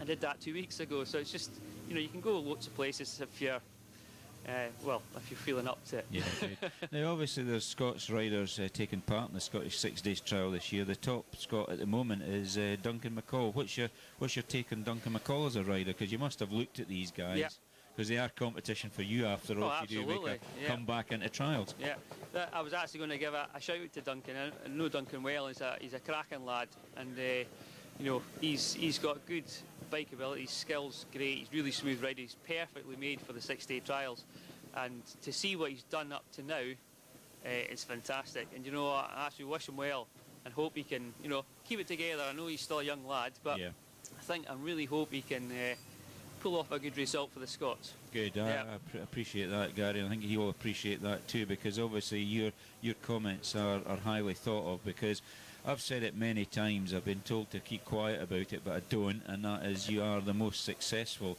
Scottish-born trials rider of all time. I know that Gavin Johnson and Les Winthrop have a lot of titles, but you've got more titles than them, and plus the fact you went that extra mile because your family supported you for many, many years to go down south and ride, and you actually did pull off a British Championship, which was unheard of before. Yeah, I mean, I was the very first Scotsman to ever hold a British title, which in itself is amazing. And I don't know really, I never really think of what I've achieved in my life, to be honest. I kind of have to sit and think about what I've done, but I've achieved a lot of things in trials and other sports, and I don't know really. I just take it in my stride, really. I just quite enjoy just do what I do, and yeah. Well, what we'll be doing with my Trials Guru website is updating the Gary McDonald story, because we've missed out a lot of stuff since you stopped riding trials. We need to cover the cyclocross bit now, and I'll need to get in touch with you about that. But even having a look at Trials Guru, just when I look back on it and see what we wrote together on your life and trials, it is really quite amazing. It's never been done before. So thank you very much for keeping Scotland up there with everybody else. Simple as that. We're very proud of you, Gary. So is there anything John Beller would like to ask you while you're here? Put you on the spot, John, Big John. I think you've just about covered it, to be honest. I mean, you are an ambassador for sports up here in Scotland. I think it's fantastic. And as I say, I've sort of got involved, but just following your story, I just love it. And it does need documented, and keep doing it, really. Thanks very much. No, And the I appreciate drive, have that. you still got the drive to do the 6 days trial? Is it actually quite nice having a year off or 2-3 years off now? Yeah, well, it's been a while now because obviously 2018 was the last time I rode, and 2019 I just think I'd had enough by then. I lost my motivation for it all, and I took a year away from it. And then obviously COVID's come, so I really haven't been here for some time. Yeah, so it was nice. I sort of gave back to the sport this year. I was out on Tuesday observing, which was nice with Ali Morris out at La Chile A. So I mean it was good, and I got to see all my old pals in trials, which no, it's quite humbling really to see them all. It's good. Yeah. So next year. The plan is yes, and what bike I have no idea, but you know, we'll see how things go with life in general, and you know, I'd like to be back and competitive, shall we say? Yeah. That'd be good. Thank you. And maybe have a tune. Maybe want to dedicate it to your partner Joe. Oh, I'm not into music, so I don't even know. Let's see. Let me have a think about it. You really put me on the spot now. You can always text me later if you're struggling. No, I like this. Say what? Put Lady Gaga, Always Remember Us This Way. How about that? Yep. That's our song. That'll be great. Well, Gary McDonald, 12-time Scottish Trials champion, British champion, and now into the cyclocross. And also you did set a record at one time for cycling the West Highland Way. Gary McDonald, thank you very much for coming on to Nevis Radio this morning. Thank you very much for having us. Always a pleasure. We'll play that tune, then come back and do local news. Yeah, we'll play tune, then news. Thank you very much, Gary. Think about it so we can cool and look smarter. The world time has come to.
For the players.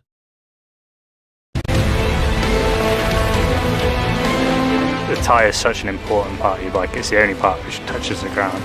And when you get that perfect combination, it's hard to beat. The Michelin tyres have been perfect for me. I've been running the DH22 on the front and the DH34 on the back, and it's a really good combination between grip and rolling speed. It's hard to find a tyre which has both the grip and the durability and not wear out. It means less tyre changing, less putting air in your tyres, less putting tyre sealant in your tyres, and it's just easier for me as a professional. It was the vision of Onic man Victor Hodgson from Kilkenna who brought the museum into being over a century ago. It's not been an easy journey taking on the 1850 British Linen Bank building in Cameron Square, funding it and keeping it habitable. Just a few of the challenges including damp, subsidence, dry rot, a crippling mortgage, an attempt to buy it and move it to the old fever hospital, an attempt to buy it and demolish it for a new road. Lots of things going on. One of the first items in the collection was the secret portrait of Charles Edward Stewart, which Victor found in a London junk shop. It's still one of the prized pieces in the collection and has been loaned for exhibitions in Paris and Amsterdam over the years. Another significant acquisition came in 1928, the Strange Plate. It was purchased at auction, a copper plate commissioned by Bonnie Prince Charlie in 1746 to print banknotes to pay his army. The low entry fee up to World War II saw healthy footfall, but the war saw valuable items locked away for the first floor become a Royal Naval Officers' Mess for the duration.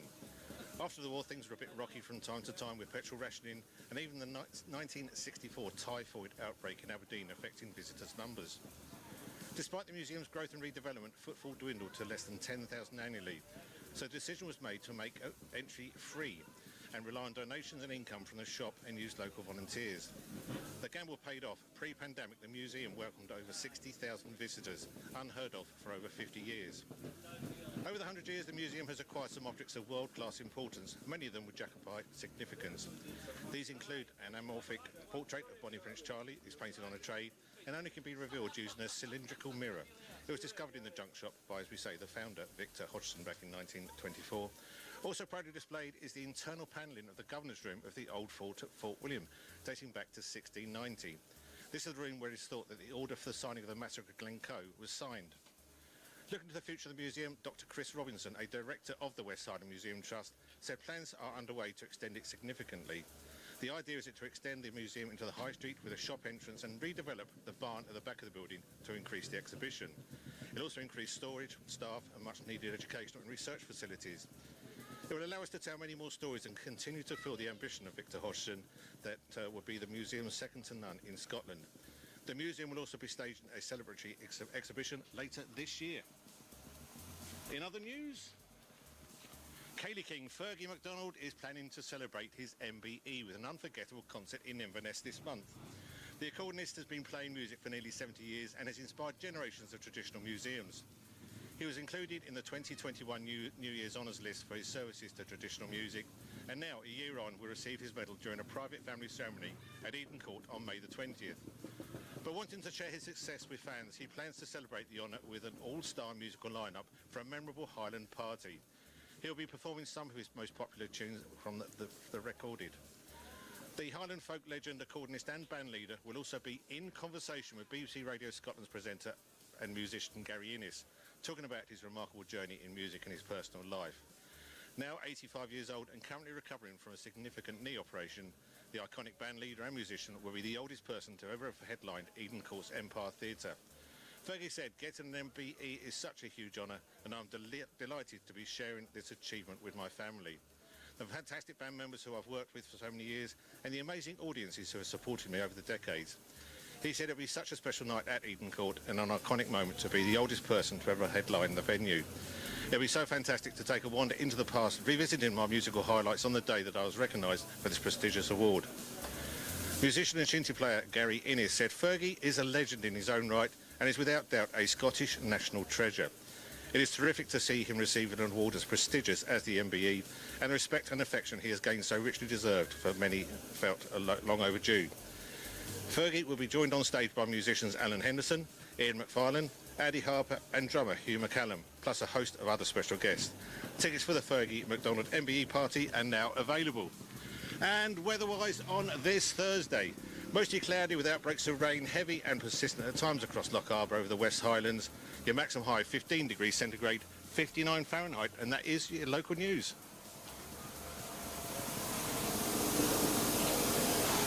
Okay. Yeah, I don't know if you wanted a tune or what. I don't know. There's nothing. Okay. Yeah, no, could do. Hang on. So I'll put that to one side. Thank you for helping me. My page turner. That's no problem at all. It got a bit blustery. It did get a bit blustery. Everything's getting a wee bit wet and damp down here, but we've also got a little present. We've got a box. We've got a box from Nevis Bakery.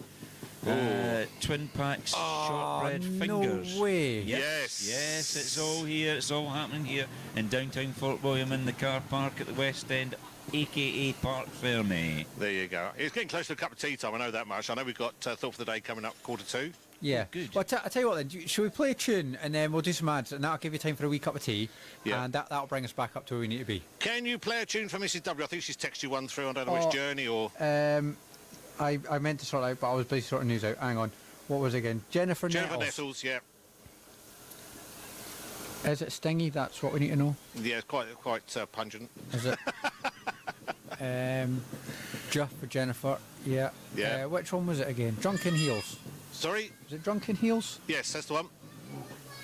Right. For our technical operator in the Thistle Access trailer all this week at the 6 days trial.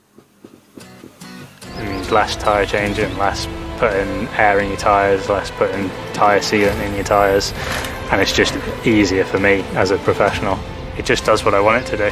It's not doing anything funny, and they've been durable. I've ridden them on some really rough terrain and I haven't had any punctures yet, but to last long as well, it's ideal really.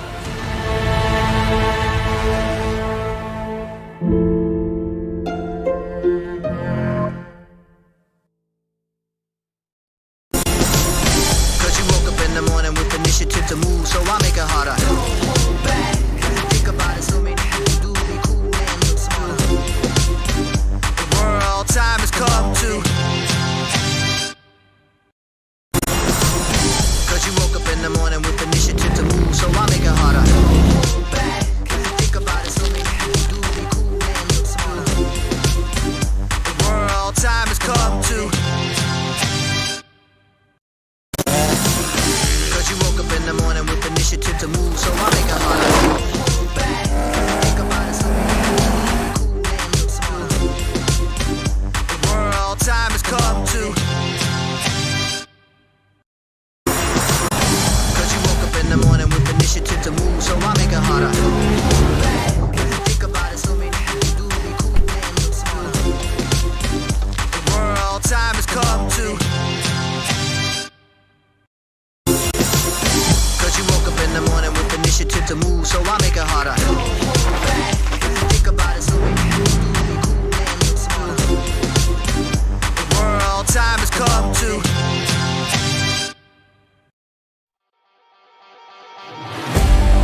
The Scottish 6-Day Trial on Nevis Radio is sponsored by Michelin and Trial Magazine.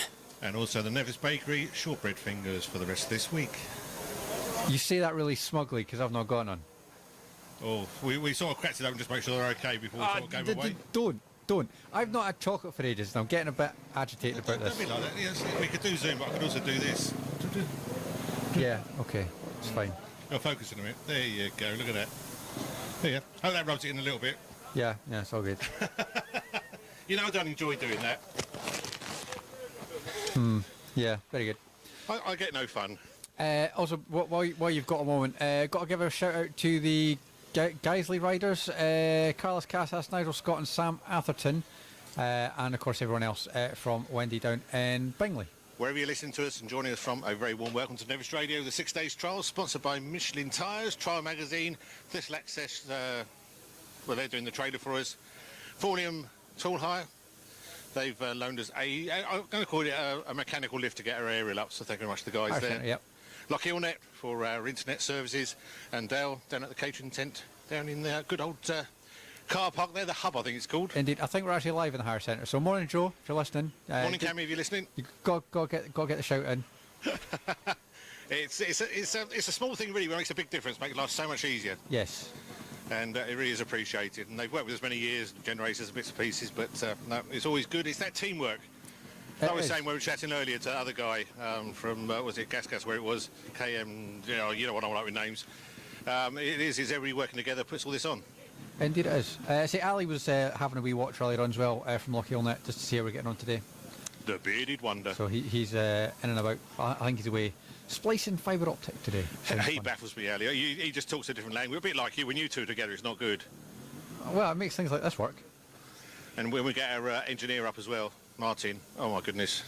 Yeah, even Martin baffles you, come on. Oh yeah, it is that. You may be looking at a rather wet, soggy picture. I may try and get down to wipe the screen of camera 2 in a minute. We're looking at the launch ramp, we call it, where the bikes are coming up. Rider number I cannot see at the moment is the next one off, 224 I believe. So it's a bit wet down here. The wind has subsided a little bit because that seemed worse for us than the rain. But it's pretty murky, pretty damp. And thanks to David Dignam for the loan of the cover at the moment, the big gazebo we're under. It's made a huge difference. I think it'd be a bit of a different ball game if we hadn't got this. Yes. And a very good morning to David Sedgwick. Good morning, John. How are you? The other John's Tom, where he's got a cup of tea in his hand, I hope. Good for him. Good for him. That's great. Sock and Dunker biscuit in it. I like Dunkin' shortbread. Yeah, Dunkin' shortbread is one of the nice things to do, actually. That shortbread is wonderful. It travels the world with me. Travels the world. Well, it's come a long way today, and it's not going to take long to go, I don't think. It's the Demerara stuff. Oh, I know. That is good. It is. Well, they've now got a new salted caramel one. I was down seeing Archie to thank him for what we took to Rwanda, and he said, "Oh, you take this, Dave, and try this one." And so he's got a salted caramel coated one. That sounds good. Yeah. That does sound good. Have you been to his factory? Oh, yeah. It's amazing, isn't it? It's fantastic. They're a great workforce there as well. Absolutely brilliant workforce, actually. They're such a friendly lot, actually. I like the pie machine, the pie making machines. Yeah. No, I mean, he's got a great... I mean, and the thing is, he's marketing to Canada, to China, to all sorts of different places, and even to Chelsea Football Club. Not that I like Chelsea, but he's sort of... but, I mean, he's got it in all these different places. It's absolutely amazing. No, absolutely. And of course, his retail outlet in the middle of the high street. Exactly. Absolutely. So you want a bit of afternoon or mid-morning nourishment, that's the place to go. It certainly is. Yeah, and you get a friendly welcome there as well from the ladies. A delightful slice of Nevis. we had a pie once actually named after Nevis Radio. Went into the competition. All right. I think it was venison and red currant or something. It was actually lovely. Yeah. And he we were sort of chatting to him a few years ago, and he actually made us a pie. Went into the competition. I think he comes second. He did actually win it. He has won a number of the pies in competitions in the past. Actually, and he's very gracious about it all, and sort of, he's just so chilled, isn't he? Just okay, just doing it. Thank you. So I've been past a cup of tea now. Always nice. Nice. Very good. I'll hand over to you then, David. Thank you. Okay. Yeah. Good morning, Simon, John, and to all the listeners. During this week, I want us to think about journeys and relate different aspects of our personal journeys to faith in God. We've thought about the direction we're going in our lives, some of the things that can divert us off track, and yesterday, that we are not making this journey alone, as Jesus promised to be with us, and that we also have travelling companions to take care of. Today, I want to tackle the difficult topic of a crash on our journey. We hear of most days on the roads, in the air, or on the railways. They're unexpected, out of the blue, and can obviously have life-changing and life-threatening consequences. You or a loved one have just been diagnosed with cancer or some other disease that may be life-shortening. Your relationship with your partner is broken down irretrievably. You've just experienced the sudden death of a relative or a friend. You've lost your job. These can all seem like that unexpected car crash. How do you react? Do you get angry? Do you blame God or someone else? Do you ask the question, why is it me or them that are being involved? Firstly, I want to say there are no easy answers to these questions. Pain or damaging ourselves further. Leprosy sufferers lose the pain sensation and then get burnt, cut, or injured with dire consequences. So we need pain. It is the excessive pain that we need to cope with.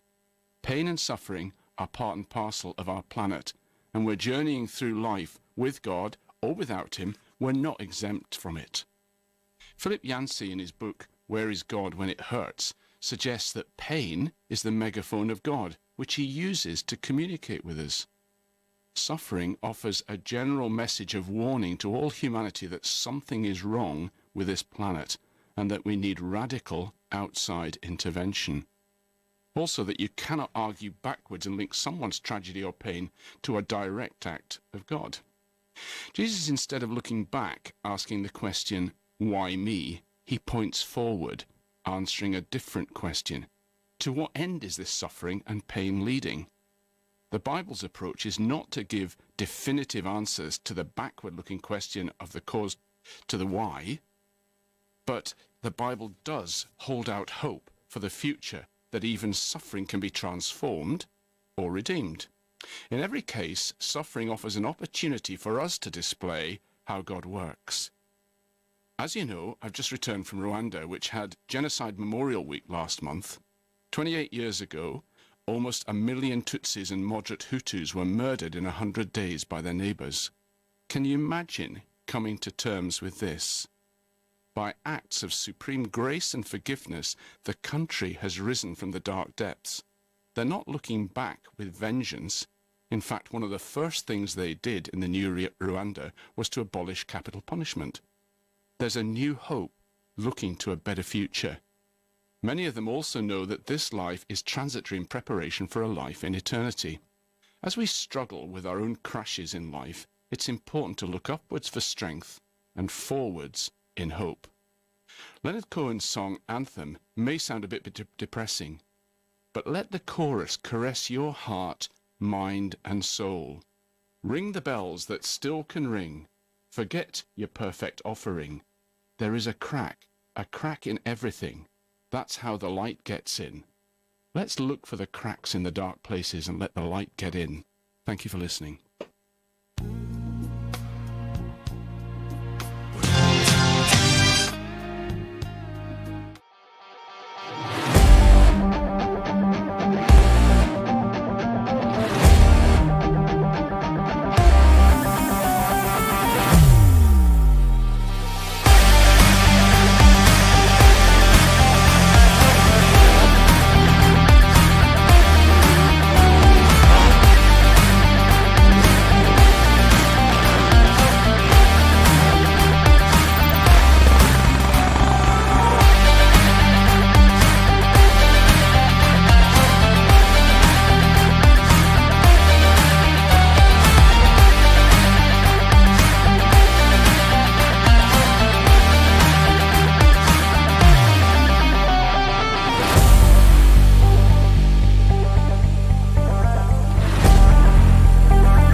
For the players.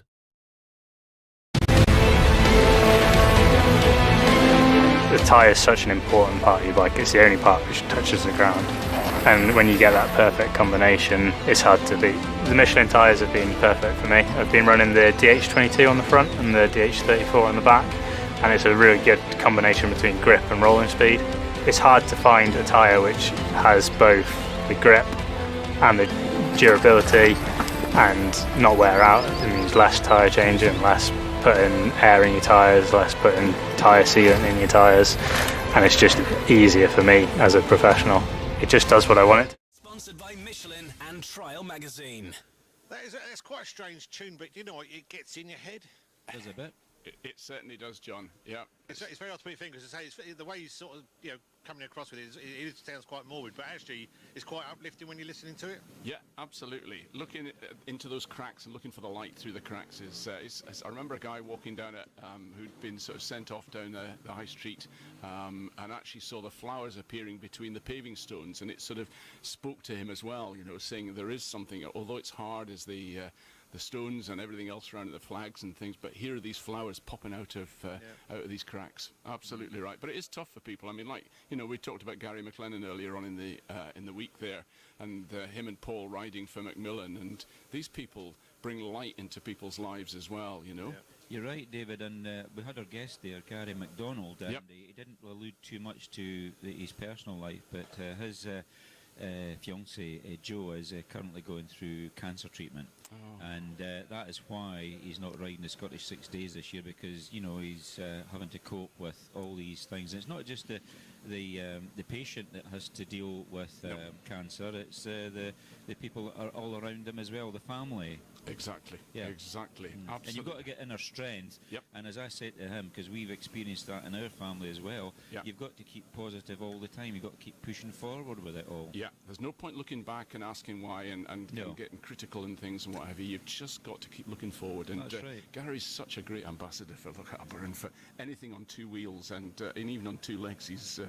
He's an amazing guy, actually. That's right. You're totally spot on there, David. Yeah, no, he is. He's fantastic. Nick, my son, did the Highland Cross with him, actually, and another guy from Plockton. And they won the team event when they did it a few years ago. And Nick was pulling them along a bit in the race, I think, in the actual running. But when it got to the cycling, his transition was terrible, and he didn't catch up with the guys. So he was doing it all on his own. And but anyway, they won it, which was great as a team event. So Good. I was really pleased. Yeah. And you'll be down here tomorrow, will you not? I will, and I'll be baking all afternoon for you. Oh, yeah, beauty. See, now you're excited, aren't you? Look at that every off his face. We'll be looking in your lunchbox next hour, you know that. Oh, right. Yeah, so that's what we're going to be doing. And do you want to do some routes? Would that be good now? We haven't done that for... Well, you're coming up to the news. Yes. Any chance you could recap today's competition questions? I had someone saying they missed it earlier on. Oh, yeah, no problem at all. We've got it right here. So this is Thursday's competition for a goodie bag and umbrella, either from Michelin or Motorex Oil of Switzerland. How many FIM World Trials Championship titles has Tony Bow won?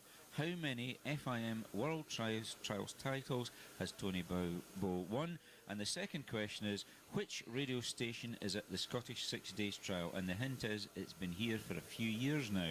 That's which radio station is at the Scottish 6 Days Trial? Is it here now? It's here right now. That's good. Must try and find it. I bet they're pretty good. You never know. Tune in your wireless. There you go. Tune your wireless in. Coming up to news in less than, just on 1 minute. It is. Yeah, is it BBC Bolton? Sorry. Is it BBC Bolton? Don't know. Don't think so. Try again. Oh no, don't bother trying again. That might give out the right answer. You never know. No. That first one's quite a tough one. I wouldn't have any idea on that. You can always Google it. I'm quite sure it'll come up on that. Yeah. We could ask Alexa. That's a thing. We're not going to go down that route. It is Nevis Radio. We are your local radio station right here in Fort William, but we're much further afield. We're broadcasting right around the world as well.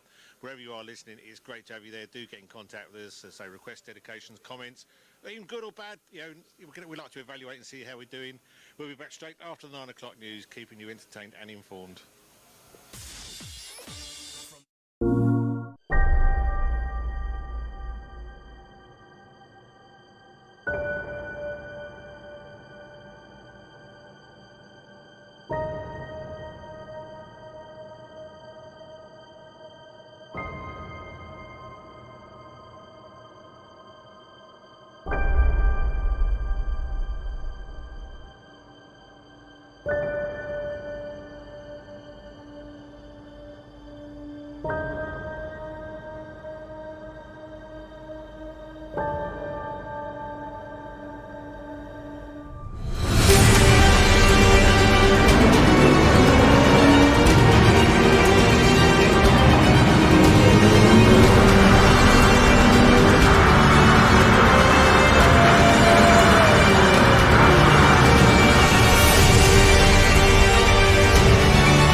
For the players.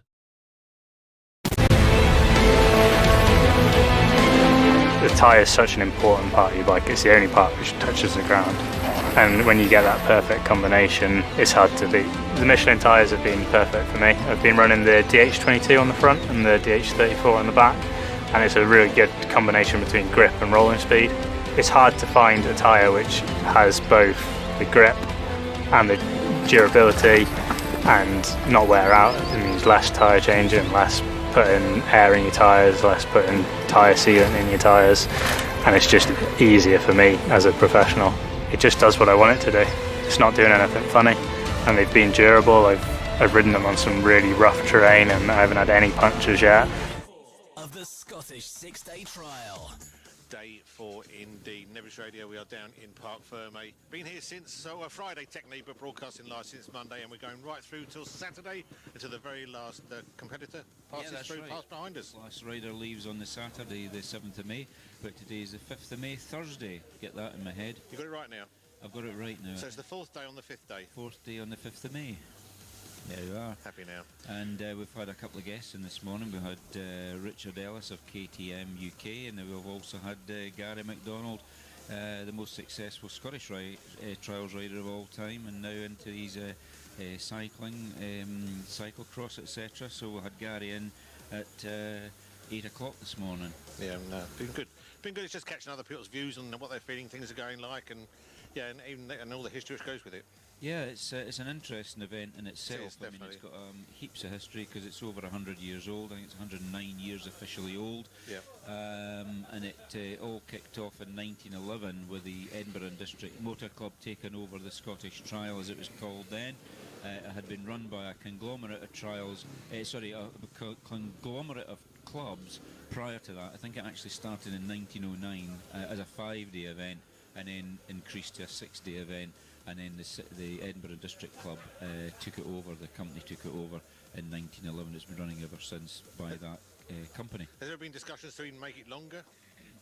Do you know? Well, there was times where, because of oversubscription, they said that a lot of people said, why do you have 2 trials, run them back to back, 6 days 1 week, 6 days the next week, and accommodate everybody. But it's just too much work. There's a lot of work goes into it behind the scenes, getting permissions, permits, all sorts of land issues nowadays that you never used to have 40 years ago, and just a different way of working, and the paperwork obviously increases year by year because of legislation and risk assessments you've got to do for things, and so on and so forth, and even just getting the permissions for the places where they refuel the bikes to make sure that all that's in order as well. And obviously there's a lot of work to be done up here, especially in the Highlands, with the government organisation known as Nature Scot, which controls all the SSSIs in Scotland. And when you use a SSSI or part thereof, you've not only to get landowners' permission, you've also got to get sanctioned by Nature Scot, which was originally called Scottish Natural Heritage. And SSSI stands for? Site of Special Scientific Interest. And of course, even the famous section Pipeline, that actually stands slap bang in the middle of the Leven Valley SSSI, which and these things go back to 1948. They're not new. Protection of Scottish wildlife and the fauna and flora, that's been governed since about 1948 by statute. Yeah. And outside the 6-day trial, that's all we know this club for. What are they involved in? Lots of other competitions? No, not really. They only run 2 events a year, and that's the pre-65 Scottish 2-day trial at Kinlochleven, and that's the precursor of the Scottish. That was really invented back in 1984 or 83-84 as a diversion to take traffic away from a certain section midweek, and then it became a trial of its own the following year, running on the Saturday before the Scottish.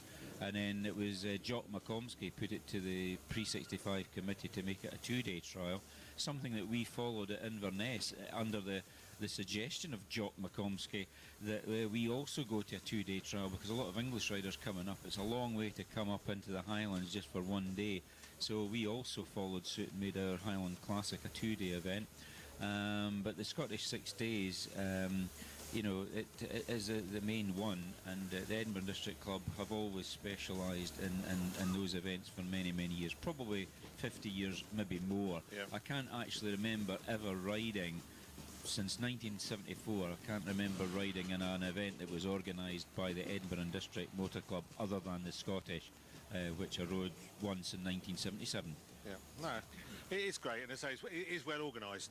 You know, like all these things, you're going to get people to knock certain things and moan about other things. Yeah. But to put this on, I mean, the amount of volunteers involved. You say, what's it, 60 people out on the course just marshalling? And yeah, there's about 55 marshals out there, and of course the Scottish 6 Days is quite an eclectic bunch because it's not all just Edinburgh people. No.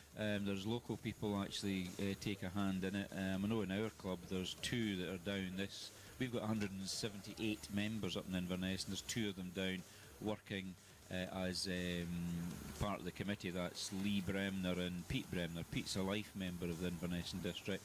And then we've got a couple of observers, or I think there's 4 observers I think we've got this year. We've got Nigel Robertson, we've got Jimmy Jenkins, Ashley Davison and Rick Loud, all members of the Inverness Club, and they're down as observers this week. But a lot of the observers come from down south as well. We've got Fred Savage here on the car park duty today. He's living in Wales now, but he's from the deep south of England, and all these people come together once a year to help put on the Scottish 6 Days trial. It's like a bit of a holiday for them. It's a bit of a meeting up, and it's a social, and it's everything else in it. And even the riders, when they meet up, and it is these people coming together, and some is a bit of a holiday. Some obviously they're here to win. Yeah. Some are here for a bit of fun and just taking part. That's the difficult, the Scottish 6 Days trial. It's one of these things, all things to all people, and there's well, like Gary was saying, he wants to win. He's not here to take part. No. He's not to make a number. No. He is here to do the best he can, come at least top 10, top 5. Gary wouldn't enter if you didn't think he'd have a chance of winning it. No. That's basically how it would work with Gary. That you've got to respect. I mean, Sammy, we're talking about what Sammy he did. didn't come here for a holiday in Scotland. He came here to win as well. He didn't play around. He didn't go out drinking in the evenings. He was here. That was it. Not a thing. He was not sociable at all because he was here to do a job. And I mean, at that time, he was I guess you could call him a professional rider. Yeah. He was paid bonus to win. I mean, even in the programme, there's a bit put in by Steve Colley this year, and he said that he got a bonus of £1,000 to win the Scottish 6 Days back in the late 90s, early 2000s. But also at the same time, if he went and rode abroad to win a one-day trial, he could get a £2,000 bonus. So he had to put up with all the that was quite a chunk of money in those days too. It was, it was. Double, triple what it's worth today? You could say about 3 times that now, I would think, and that's what happens. The competitors are here to compete, but you've got to remember the majority of the riders that are actually riding here are clubmen. They've given up a week of work, probably even more than that, by the time they get home, and spend a lot of money in the area, spend a lot of money entering to have a go at the Scottish 6 Days, and it's a very difficult thing. To start seeding riders would be extremely difficult. Someone on the committee once told me, just leave it to Mark Whittam, he knows a lot of the riders, and I'm saying he knows maybe 2,000 riders in the UK. I doubt it, because I don't. And how good are they? You know, how do you class a rider? How do you then have a qualifying events during the year before to qualify for the Scottish? That would be very technical and very time consuming, and quite honestly, you couldn't rely on all the rest of the clubs submitting results to a centralised system to do it. No. It would be very, very costly to do, and even sending it into the ACU or the SACU or whoever, MCUI, and then you've got the foreign riders. How good are they? Difficult one, and of course this new regulation that's come in this year about the 10-mark penalty, that is actually alluding to elitism. And is it elite trial? I don't know. I know that up the top end they're elite because they're the best riders. Maybe not in the whole world now, because back in the 70s, if you were winning the Scottish, you were having to beat world-class riders that came here year in, year out. And most of them were English. Most of them were Yorkshiremen. So it's a difficult one to really get to grips with. I applaud the club for putting the regulation in, but I think they've opened a can of worms. I think all sports are the same. I was heavily involved with Clay Shooting when I moved up here. It's the same sort of thing. You've got those which are doing it professionally, myself doing it as a hobbyist, but you still, the prize money is the same. We did the best we can. Yeah. I mean, you'd be nice to, I had the option at shooting with the country, which would have been fantastic, what I couldn't do just because of the way life was at the time. Yeah. But to get to that point, you think, okay, It's tough, and it's what's fair, what's not fair.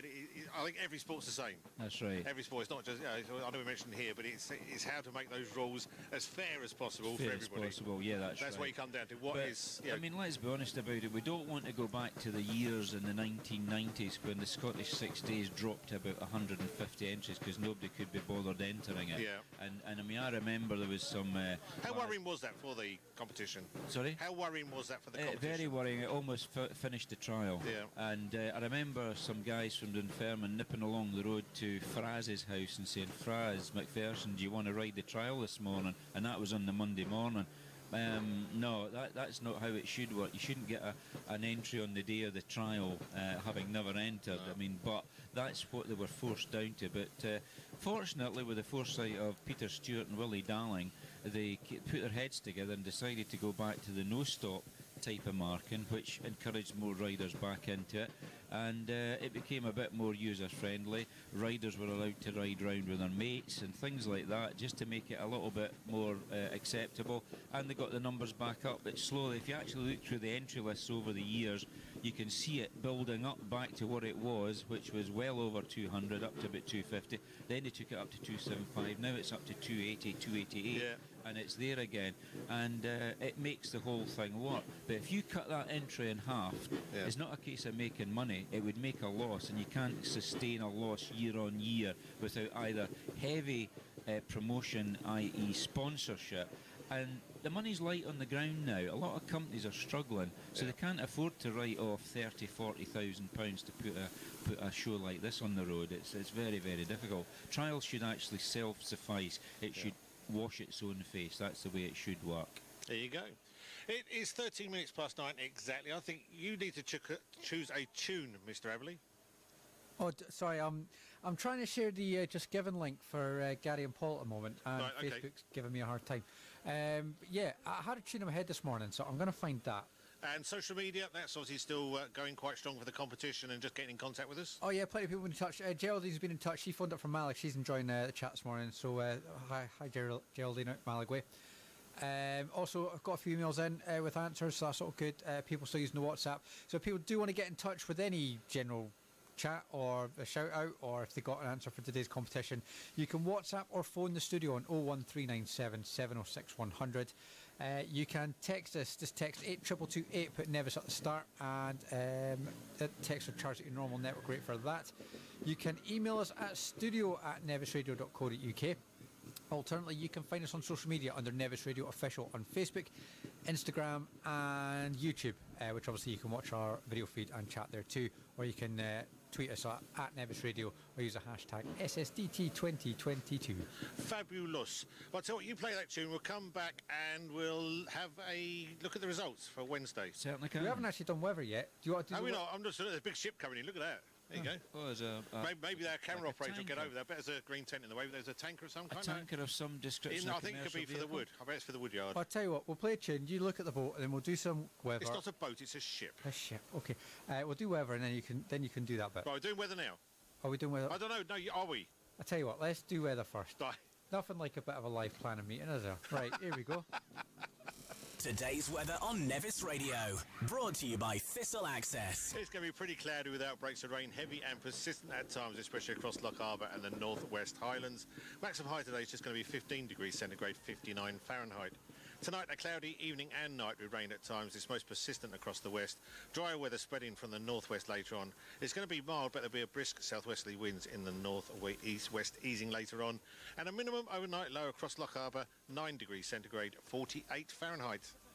That was today's weather on Nevis Radio, brought to you by Thistle Access. Cause you woke up in the morning with initiative to move, so I make it harder. Think about it, so we can do it cool and look smart. The world time has come to.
For the players. The tyre is such an important part of your bike. It's the only part which touches the ground. And when you get that perfect combination, it's hard to beat. The Michelin tyres have been perfect for me. I've been running the DH22 on the front and the DH34 on the back, and it's a really good combination between grip and rolling speed. It's hard to find a tyre which has both the grip and the durability and not wear out. It means less tyre changing, less putting air in your tyres, less putting tyre sealant in your tyres, and it's just easier for me as a professional. It just does what I want it to do. It's not doing anything funny, and they've been durable. I've ridden them on some really rough terrain and I haven't had any punctures yet, but to last long as well, it's ideal really.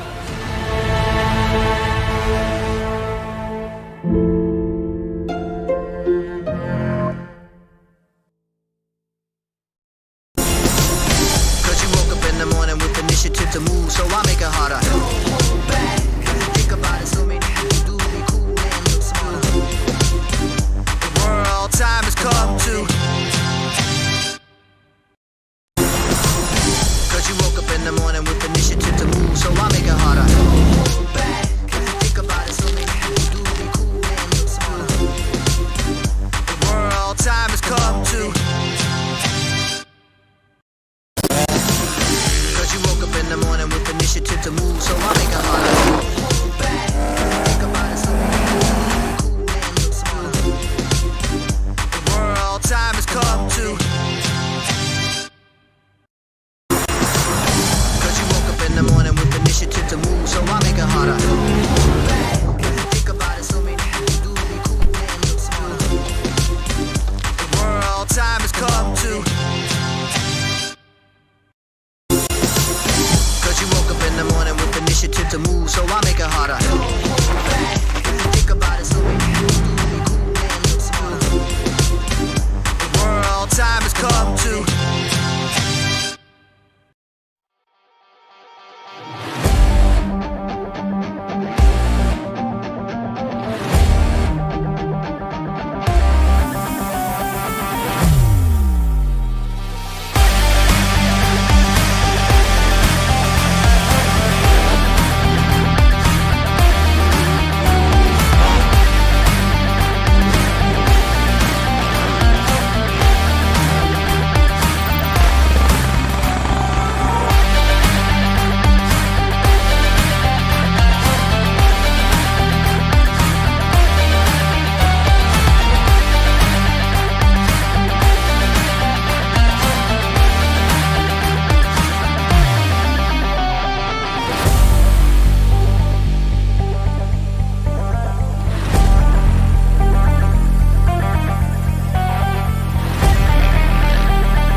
Construction company in the Loch Harbour area. We are experts in new builds, extensions, renovations, kitchens and bathrooms. Firestone EPDM flat roofing systems, backed by a full 20-year guarantee. UPVC windows and doors supplied and fitted by GCF, backed by full 10-year guarantee. Find out more at gcfjoiners.co.uk or speak to our team on 01397 703 547. West Highland Timber Preservation are experts in timber treatment, wet and dry rot, rising damp and insect attack. Backed by a 30-year guarantee. Call 01397 700 911. The Nevis Breakfast Show is sponsored by Developing the Young Workforce West Highland, bridging the gap between businesses and schools. The Scottish 6-Day Trial on Nevis Radio is sponsored by Michelin and Trial Magazine. It is day 4. It's 9:24 just about. That's on right. This Thursday morning. 10 degrees, 95% chance of rain today. Yep. And what's the humidity like? 95%.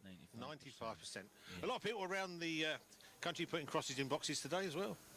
Oh, that's right. I forgot about that. Crosses. Yeah, Is that sort of time today? So it's a cross day today. There's probably a lot more children around because they use a lot of the schools and that. So I think my grandkids, they've got a day off school. I would say so, yeah. They're the same at home as well, yeah.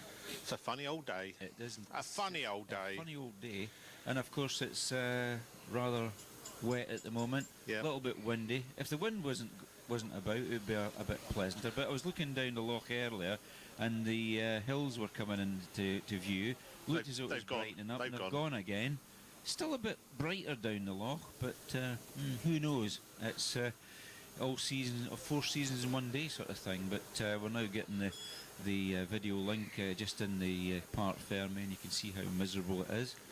It's not miserable, it's a happy place. It's a happy place. Just the weather which is miserable weather. Yes. Happy place, yeah. The gentleman in Spain we play who came through their WhatsApp thing, he didn't expect to have that played out and broadcast live. Did he not? And apparently you nearly fell off his chair. Surprise! That was Jonah, Dennis Jones, former Sprite and Suzuki factory rider. Put in some really good performances up here in Scotland.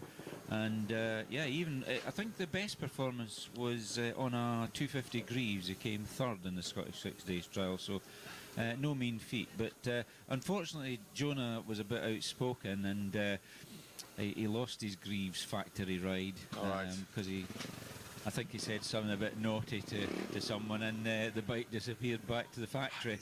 So, but he wasn't undaunted. He carried on, and he got a Suzuki contract, and it was a really strange way he came about it. He was taking back a broken down Suzuki from the Scottish that I think it was Ray Sayre's bike had packed in, and he took it back to Suzuki GB for fettling, and in conversation with the Suzuki people, he then ended up with a supported ride from Suzuki, and it all went from there. So yeah, good rider. And then of course he had to concentrate on his business interests, which was road haulage, and his trucks used to do phenomenal mileages, you know, and you can tell you all about all the best trucks to have and how long the tyres lasted and things like that, because as an operator you have to be on top of all that. So yeah, interesting character is Dennis Jones.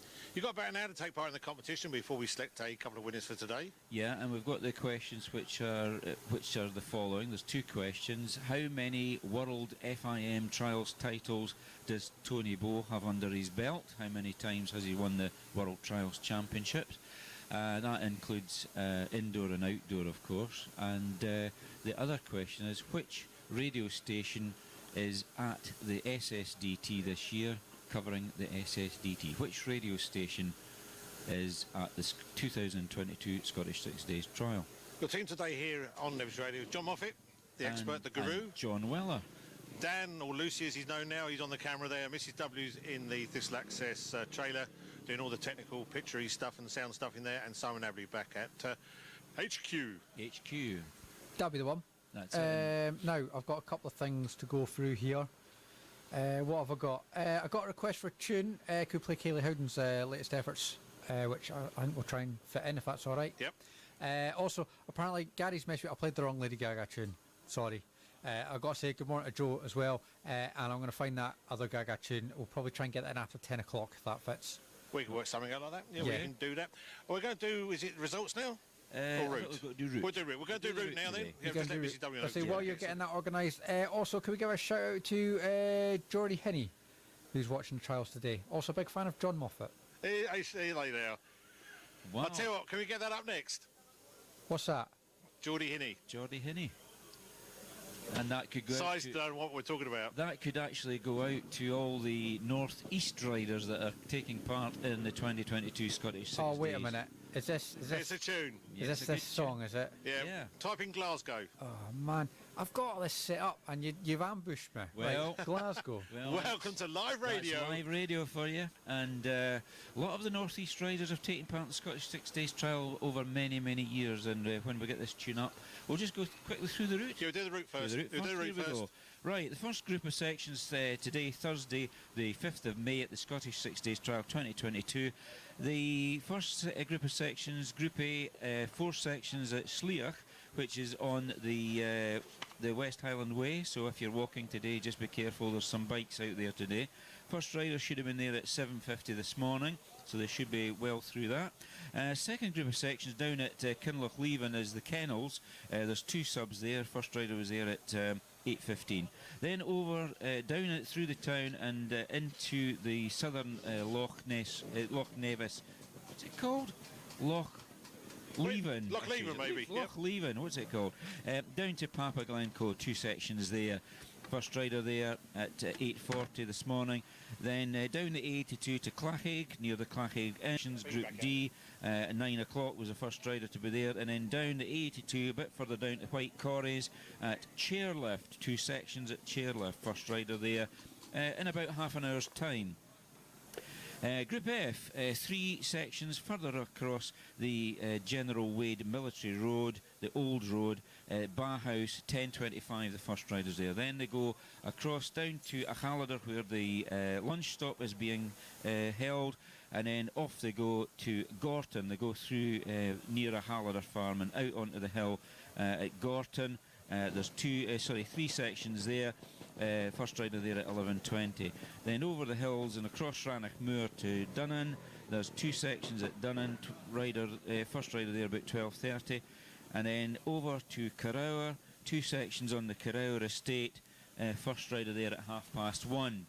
Then it's across to the spectator heavy section up at the hamlet just outside Roy Bridge called Ferzit. Very well known set of sections. 6 sections in the Group I. And the first rider should be there about 2:20. Now these times are not exact that we know, because we know that the programme has been a little bit altered, and the timings and the programme not quite correct. So really the riders, they always look at their time card, and that keeps them right. Are there any sort of specialist catering establishments out that way today? Well, the lunch stop that they have, the official lunch stop, the priority is to get the riders through, but sometimes they have excess, and they will sell to the public. Okay. But the first instance is that the riders are first and the riders' lunches, are they provided in the cost, or do they pay? The riders have to pay for that when they go I there? think it says incorporated the lunch stop, and it's a mandatory 15-minute stop, and it's Ness Highland Catering that is the contractor for this week at the Scottish 6 Days Trial. Well, there you go. So this song we're going to play, you were talking about this yesterday as your new karaoke tune. Yes, it's a traditional music hall tune, written back about 1840, I believe, and it's popped into my head this 20 to 7 last night, was that? Was it? 1840. 1840. Oh. To think about that. You pop down the local with a glass of mead to bash it out on the harpsichord. Is that how this works? Well, not necessarily. I think guitars is more the thing, and a little bit of violin. I'm not quite sure, but it actually came into my head after the evening Nevis radio with Linda Campbell and Bell and Linda. Yeah, and they were playing that sort of music, or similar music, more Scots music, I suppose. But this one's from the northeast. Yep. Is it coming up now? It is. It's Keep Your Feet Still, Geordie Hinney. By Alex Glasgow. By Alex Glasgow. He's the musician. Cause you woke up in the morning with initiative to move, so I make it harder. Move back, think about it, so many you do be cool and look smart. The world time has come to. Cause you woke up in the morning with initiative to move, so I make it harder. Move back, think about it, so many you do be cool and look smart. The world time has come to. You woke up in the morning with initiative to move, so I make it harder. Move back, think about it, so we can be cool and look smart. The world time has come to. Cause you woke up in the morning with initiative to move, so I make it harder. Move back, think about it, so we can do be cool and look smart.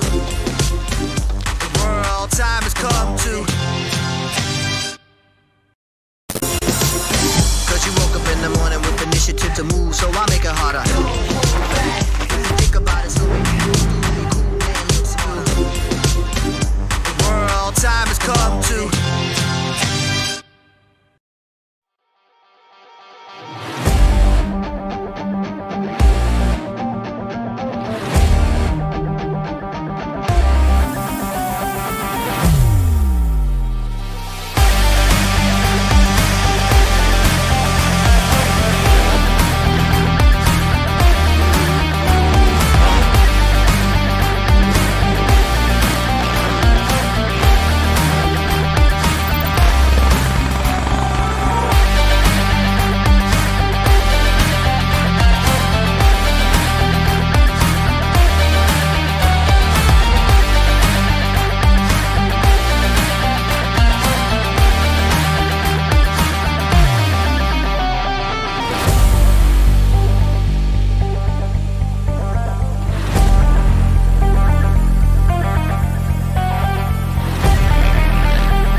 For the players. The tyre is such an important part of your bike. It's the only part which touches the ground. And when you get that perfect combination, it's hard to beat. The Michelin tyres have been perfect for me. I've been running the DH22 on the front and the DH34 on the back, and it's a really good combination between grip and rolling speed. It's hard to find a tyre which has both the grip and the durability and not wear out. It means less tyre changing, less putting air in your tyres, less putting tyre sealant in your tyres, and it's just easier for me as a professional. It just does what I want it to do. It's not doing anything funny. Developing the young workforce West Highland, bridging the gap between businesses and schools. The Scottish 6-Day Trial on Nevis Radio is sponsored by Michelin and Trial Magazine. And we truly appreciate all our sponsors and advertisers here at Nevis Radio. And we got these little in-commercials running from the video link on YouTube and that. You won't be able to see them all here on the radio, but Michelin have put some really professional stuff together for us. Yeah, just to avoid the copyright problems that you can assessed, they put the Michelin adverts on, so when you actually view this later on in the day, because there is links on YouTube, etc., it brings up the Michelin adverts where live we're actually listening to the tunes. And that tune by Alex Glasgow, Keep Your Feet Still Geordie Henny, went out to all the North East riders in the Scottish 6 Days Trial. I'm sure they're all sitting tapping their feet now, because I have to tap my feet when I hear that tune. Yeah, we saw that, did you? I reckon Si's sort of working out, can put that into one of his mixes now. Oh, good. It should be quite easy to do. It's got quite a good rhythm and a beat, isn't it? I was kind of thinking more like I'll just put it somewhere I won't hear it again, if I'm honest. Yeah, because I mean, Dan's quite excited because now he can play on a Saturday morning too when he's doing his show. Well, I reckon that was an early version of techno, wasn't it? Yeah, we saw that somewhere. It's in there somewhere. It's in there. House music. So yeah, it was written in the hoose. In the hoose, exactly. When there's a moose loose. You realise there's a story behind that tune, you know? Which one now? The one that Keep Your Feet Still Geordie Henny. I expect there was. Yeah, it was two fellas in bed trying to get to sleep in a guest house, and one of them was dreaming about the love of his life, another one kept kicking him, and it was waking him up, so it was ruining his dreams. That's what it was all about. I'm glad you filled in that bit. Yeah, so now you can put that in your story as well, Si. I'll sleep easier tonight now. There you go. Right, we're going to do results, and then we'll go and do that. We've got a request to play, haven't we, you said? Yeah, got that to sort out. I think I've just about sorted the Lady Gaga thing out. I did mention to Gary, I'll get it on after 10 o'clock for him, so we'll sort that out. Okay. Got a few other people getting involved for today's competition as well, so plenty of answers coming in for today, which is good. Do you want me to run through the questions again? You can do. Okay. And then hit how many World FIM Trials Championship titles has Tony Bow to his credit? So how many titles does Tony Bow have in the World FIM Trials Championship? The other question is, which radio station is present at the Scottish 6 Days Trial? It is the only radio station that's present at the Scottish 6 Days Trial this year. So that's the two questions. If you can answer that correctly, you've got a chance of winning a goodie bag and a very, very welcome umbrella. I noticed a little lad yesterday, George Waring and his sister Ruby, they had their brolly up straight away whenever they left the Nevis outside broadcast yesterday. So it went down well. We're going to do the Scottish riders, the top 10. In this year's Scottish 6 Days Trial after Wednesday, the middle of the week, 2022. Top Scot at the moment is Duncan Mccall on a Beta. He's on 18 marks. Joe Dawson on a TRRS is second position on 40 marks. Andrew Anderson from Cullen on a Scorper is in third position on 78. Lewis Byron from Milton Campsie on a Beta is in fourth position on 101. Malcolm Summers riding for the RP on a Sherco is fifth on 102 marks. Callum Murphy from Ballachulish, he's in sixth position on 110 marks. Alan Ian McMaster from Fort William, he's in seventh position on 117. Jordan Hayes from Tomatin is in eighth position, member of the Inverness District Club on 118. Ross Murray, also a member of Inverness District, is in 9th position on 122. Matthew Weir of Lochaber is in 10th position on 130. The main riders on this year's Scottish 6 Days, we'll have that in a second. We've got Dougie Lampkin in first position. He's on pole at the moment, so he'll have a yellow number plate on board, as will Jack Peace, because they're leading. Sorry, no, Dougie Lampkin will have the yellow position because he's got an outright lead of 1 mark at the moment, so he will have the yellow number plate this morning. He's in first position riding the Vertigo on 4 marks lost.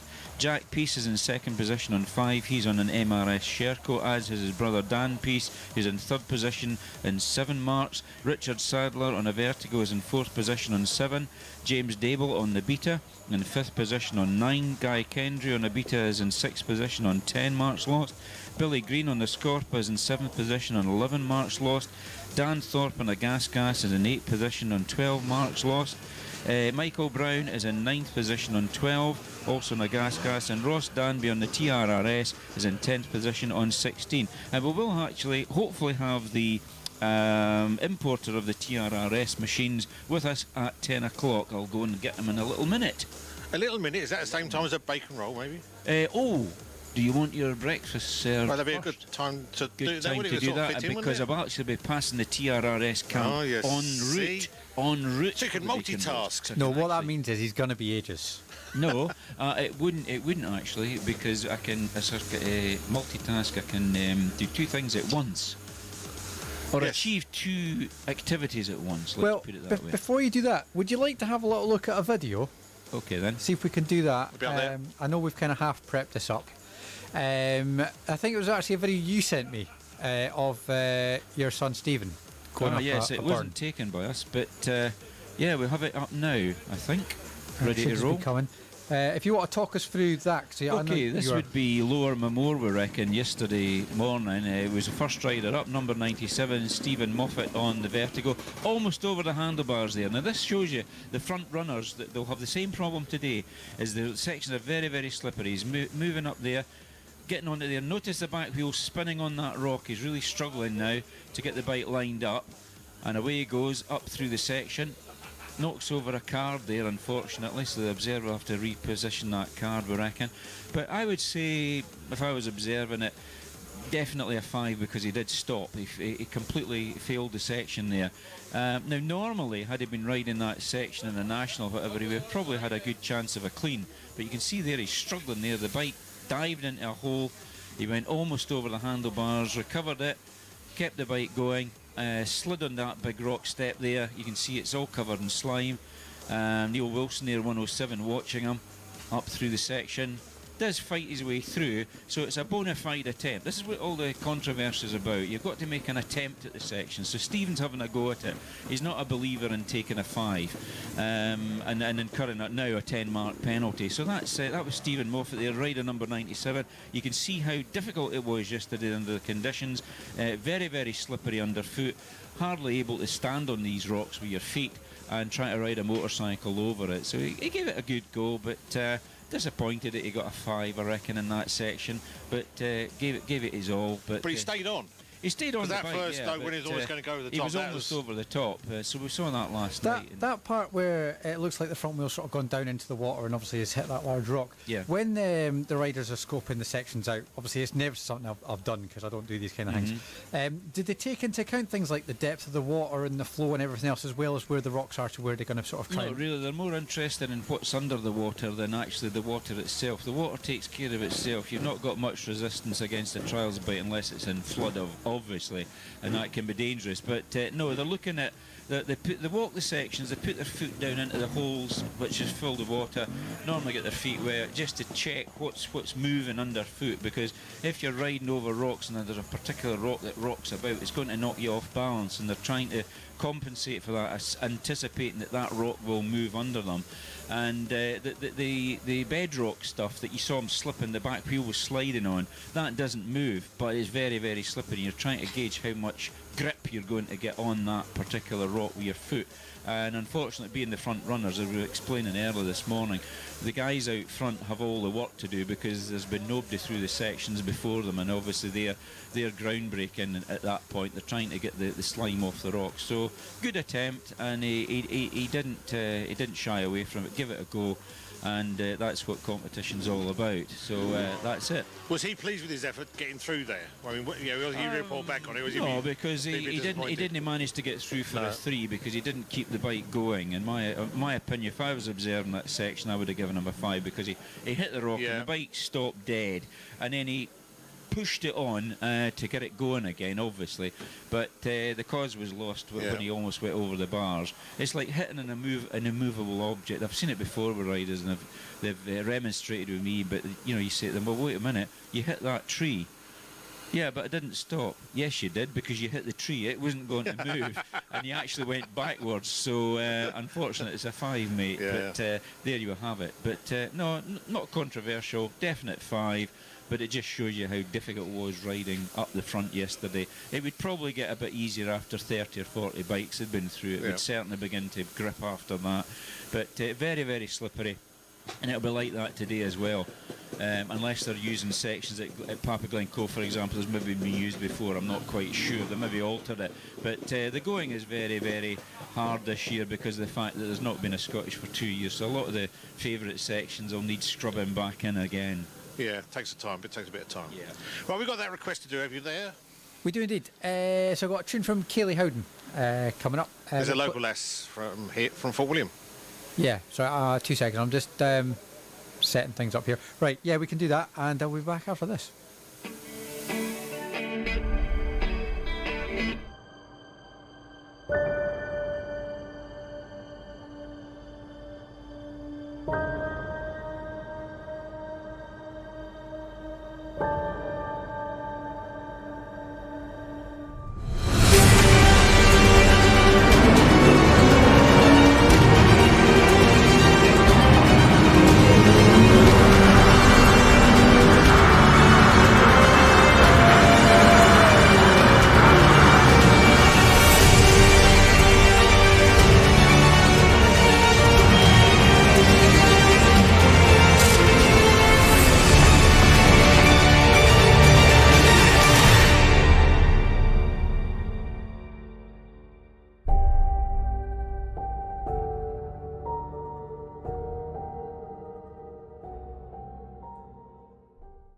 For the players. The tyre is such an important part of your bike. It's the only part which touches the ground.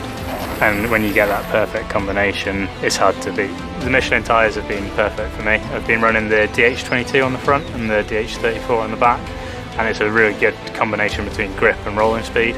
It's hard to find a tyre which has both the grip and the durability and not wear out. It means less tyre changing, less putting air in your tyres, less putting tyre sealant in your tyres, and it's just easier for me as a professional. It just does what I want it to do. It's not doing anything funny, and they've been durable. I've ridden them on some really rough terrain and I haven't had any punctures yet, but to last long as well, it's ideal really.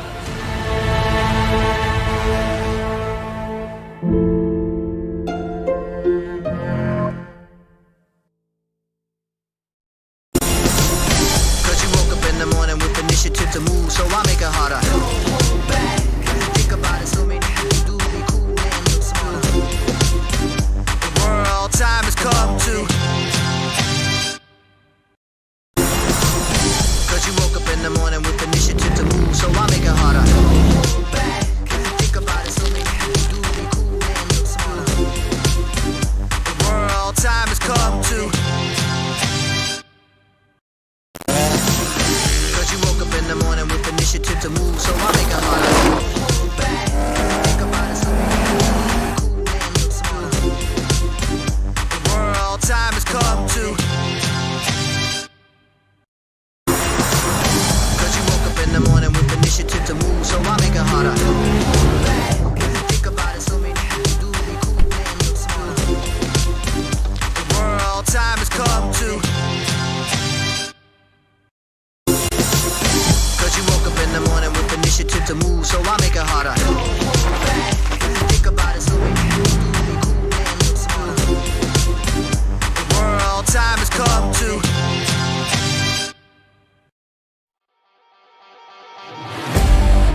by Michelin and Trial Magazine. We're just sitting here. John's gone off now, but myself and Lucy were chatting about photos which have been shared from Nevis Radio. We've got Nigel Pearson, I believe it is, taking pictures out there. And he put some up yesterday with Dan and that from day one. Okay. And I'm saying they're really good. And there's one where he's taking himself. He's the camera looking at himself and right, yeah. the two Johns. I don't know if Mr. W can find it or you can find it. It's on the hashtag SSDT, if that helps. All right. But quite nice to share and say there's one that says it's the one with the camera screen I love because it's just so crystal clear looking through his camera through our cameras, looking at myself and John. Yeah, if you go look at the hashtag SSDT and look at the photos, it should appear there, I believe. All right, we'll have a look. I'm looking at the ramp at the moment. We've got Ride and 8 and 9. They're just sort of queuing up now. It's a bit smeary up there because it's been a bit wet, but so they're going off every minute at the moment. And it's still a lovely atmosphere. I just love it down here. It's one of those things, the smell of the oil and the petrol and two-stroke, the sounds and everything else, it's something special. A bit like F1 where you go, I imagine. Well, I think if you're into motorsport of some description, you get involved. It's always a fun thing to do. Just the hustle and bustle of everything and the smells and the sounds and everything else that goes with it. It's all the procedures and people talking to people and you have to wait your turn. It's a bit same down here really. You've got the officials and you don't interrupt them when they're talking to the riders and there's what's the word, etiquette. Yeah. Parc Ferme etiquette. That's the one. My phone's going, so talk amongst yourselves. Oh, that's probably Mrs. W then, I'm assuming. Yeah, so it is day 4. It's Thursday the 5th of May. What time are we coming up to now? Oh, about 6 minutes to 10 o'clock. We're with you through till 11 o'clock each and every day, apart from Saturday when we're here with you till about 1:30. Oh, that's going to be a long one. Then we've got the packing up after that. But do you know what? We don't mind, do we, Lucy? No. Why are we calling you Lucy now? That's going to stick, you know. A huge thanks to our sponsors, Thistle Access, who have loaned us a trailer so we can put all our equipment. Mrs. W's in there pushing buttons. We've not even got one picture of her yet, but she's doing an amazing job in there. We've got the Fort William tool hire. We've got like an elevated lift where we've got our mast and aerials up there. We've got Lochhillnet, who are making all this possible if you're watching us on the videos, etc., etc. And then we've got Dale Monk down at the catering hub here in the Parc Ferme, as well as our major sponsors, which are Trial Magazine UK and Michelin Tyres. All very good indeed. Is your phone still ringing, or are you back with us now? He's still busy. Coming up, we'll be having a look at the winner for the competition. That's going to be 10:30. You've still got time to get involved in that. And we'll be looking at what's happening today and tomorrow on that route again, and probably catching up with some of the riders. John's got his interview straight after the 10 o'clock news. Okay, yeah, I'm back now, sorry. Yeah, so he's going to be getting that sorted out. And very shortly we should have a bacon roll and something warm inside us, which will be quite nice. Indeed. No, I had Davey on the phone, Davey Maxwell. He's up from Dumfries and Galloway with his family. Want to say good morning and hello. So hello, Davey and family. They're heading out to Furset today for a wee look at what's going on out there. I'd say it's not the best weather-wise, but I suppose that's part of the sport. It's part of coming up here. Yeah, we've had it scorching hot, we've had it freezing cold with snow and sleet and everything else. So this we can tolerate. Good. All right. Well, I don't. Well, obviously I'm indoors, so I'm fine. But I don't think it looks that bad out there, does it? It's well, if you just go down the lock and actually see what we can actually see. We can't see a lot. Right. There you go. That's you just see past the banners basically. Okay. Fair enough. It's a bit murky. And that's up in the sky. Can you get? Well, we can't see Tresleg. That's disappeared. We've got half a hill behind us. We've got a little yacht in the way. So there's a yacht, and then that's what we see. We haven't got a great view at all. Oh, okay, fair enough. But you'll be a few seconds behind us before you catch up. But yeah. But no, so it's all go. Let's say the riders are all going off, and say it's 288. And I don't think there's that many retirals. There's not many sort of stuck against the wall where they sort of. I always think they look like bikes in shame when they've just been parked against the wall like that. They shame themselves by not completing it. Well, it's the world's toughest one, is it not? So yeah, just the way it goes. And the best. And the best. Yeah, no, it's tough for everybody, not just the machines. Well, I was watching, Stephen and his machine, and they take quite a pounding just going up those rocks. It baffles me how they manage that. To be fair. I mean, obviously, I wouldn't even walk up the stream that he's riding a bike up. No, it's quite daunting.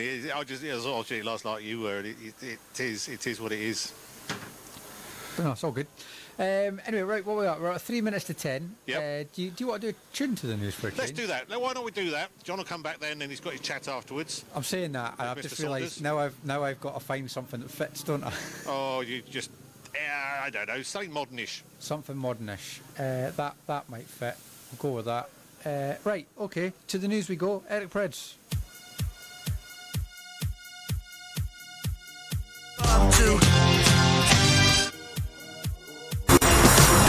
Cause you woke up in the morning with initiative to move, so I make it harder. Think about it, so many things do be cool and look smarter. The world time has come to. Cause you woke up in the morning with initiative to move, so I make it harder. Think about it, so many things do be cool and look smarter. World time has come to.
For the players.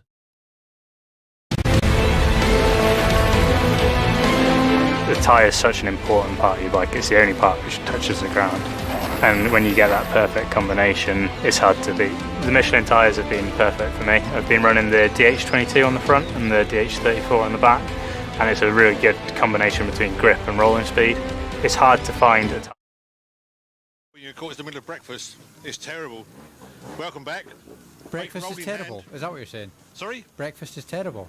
No, it's terrible you caught us with breakfast. All right. No, the breakfasts are okay. I'm not actually having anything to eat, just having a cup of tea now, and it's absolutely very welcome and supplied by the crofter, Dale Monk, and his team down at the hub, which is sponsored by, I think, this year Inch Perfect. But he's doing all the catering there, and I think there's quite a few folk all nipping in now for their breakfast, or maybe even their second breakfast. Noticed one or two of the officials down there, Edinburgh and District Motor Club chairman of the company, Pete Bremner, is in there, along with SSDT chairman Mark Woodham.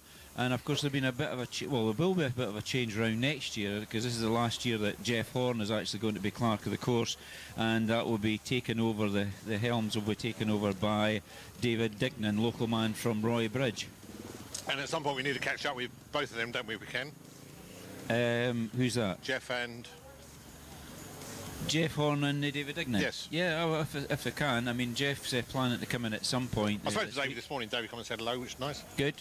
So we'll maybe get them on and ask them a wee bit about the routes and then the changeover. The changeover itself, yeah, the handover, which will happen Well, in you're at this point, John. I know we played your video just before the news. I think we've got another one lined up if you've got time for it. Yeah, no problem. It was posted by Jonathan Collier. Right. From the Welsh competitor Dan Cole, I believe. Okay.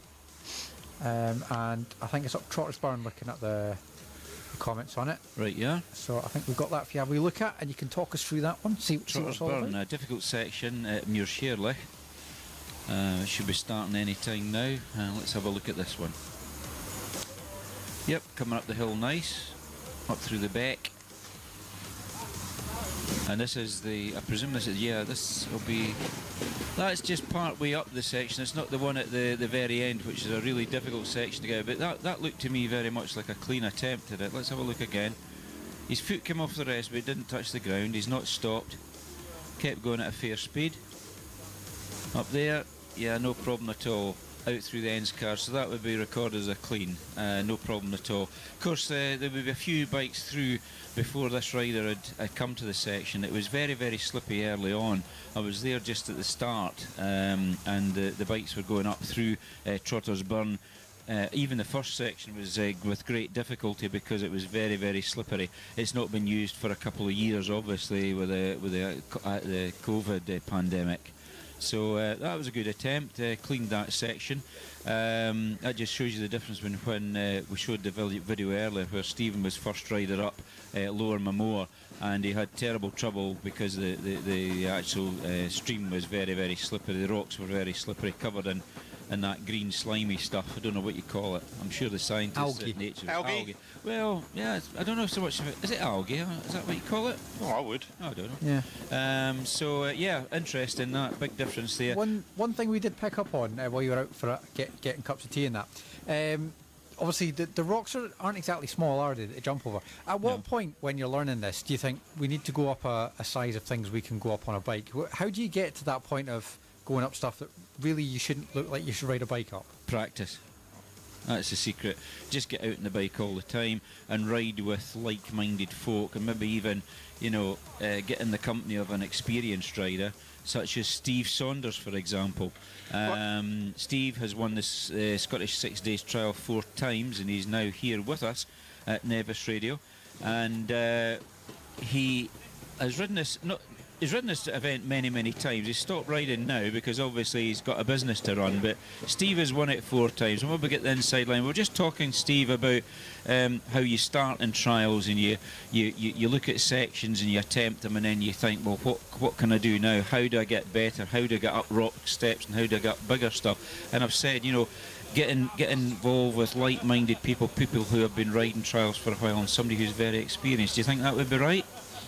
Absolutely. I mean, you can't beat experience, and there are so many great people out there. That's that one of the beautiful things about this sport is the fact that the top riders, they're there and they're able to help people, and they're willing to help people as well. And that whether that's top rider at a club level or even top rider at British Championship, World Championship level, they're very very easy to talk to. Now, you've ridden this trial many, many times, but you've actually done the ultimate. You've won it 4 times in the past on a variety of machines. I think your first win, would that be on the Fantic? Yes, the first win was on the Fantic. I should have won the previous year on the Honda, but I made too many mistakes, so that didn't happen. But yeah, one on the Fantic, one on the Beta. Yeah, very, very, absolutely delighted. It is the biggest trial in the world. It still is the biggest trial in the world, and to win it is a massive honour. Yeah, we were speaking about Sammy Miller the other day because obviously he's a bit poorly at the moment. He's got a very severe chest infection. He's laid low at New Milton, and he won it 5 times, which is just one more than you. But I think you won. Was it you won more British Championships than Sammy? I think you won one more or something because you won the youth championship as well. Well, Sammy had more wins than myself, but I managed to do it 4 times in a row, which he didn't. So I'll take that as a win. That was it. Always got to look for a positive, but no, Sammy's got more. He's got 13 British Championship titles, and I only had 12.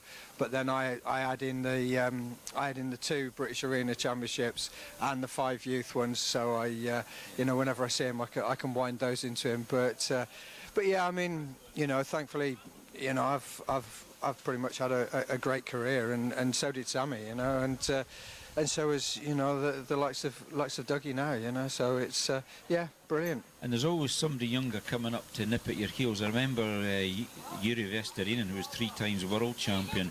I remember him telling me that he was beginning to get suspicious that this young lad from Gloucester on a 250 bull tackle was snapping at his heels when he was still riding the 340, and that was none other than yourself.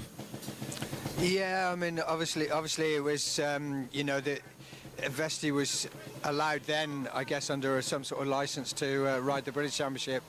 So that was great because obviously, we had Malcolm Rathmore, we had Martin Lampkin, John Reynolds, and many others.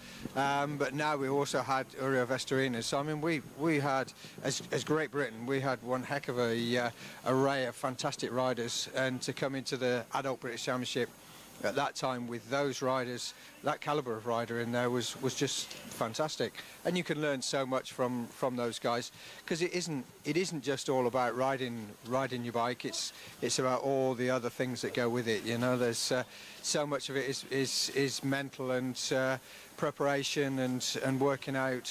How things can be done slightly better than somebody else. Yeah, exactly, and that gives you the edge to win.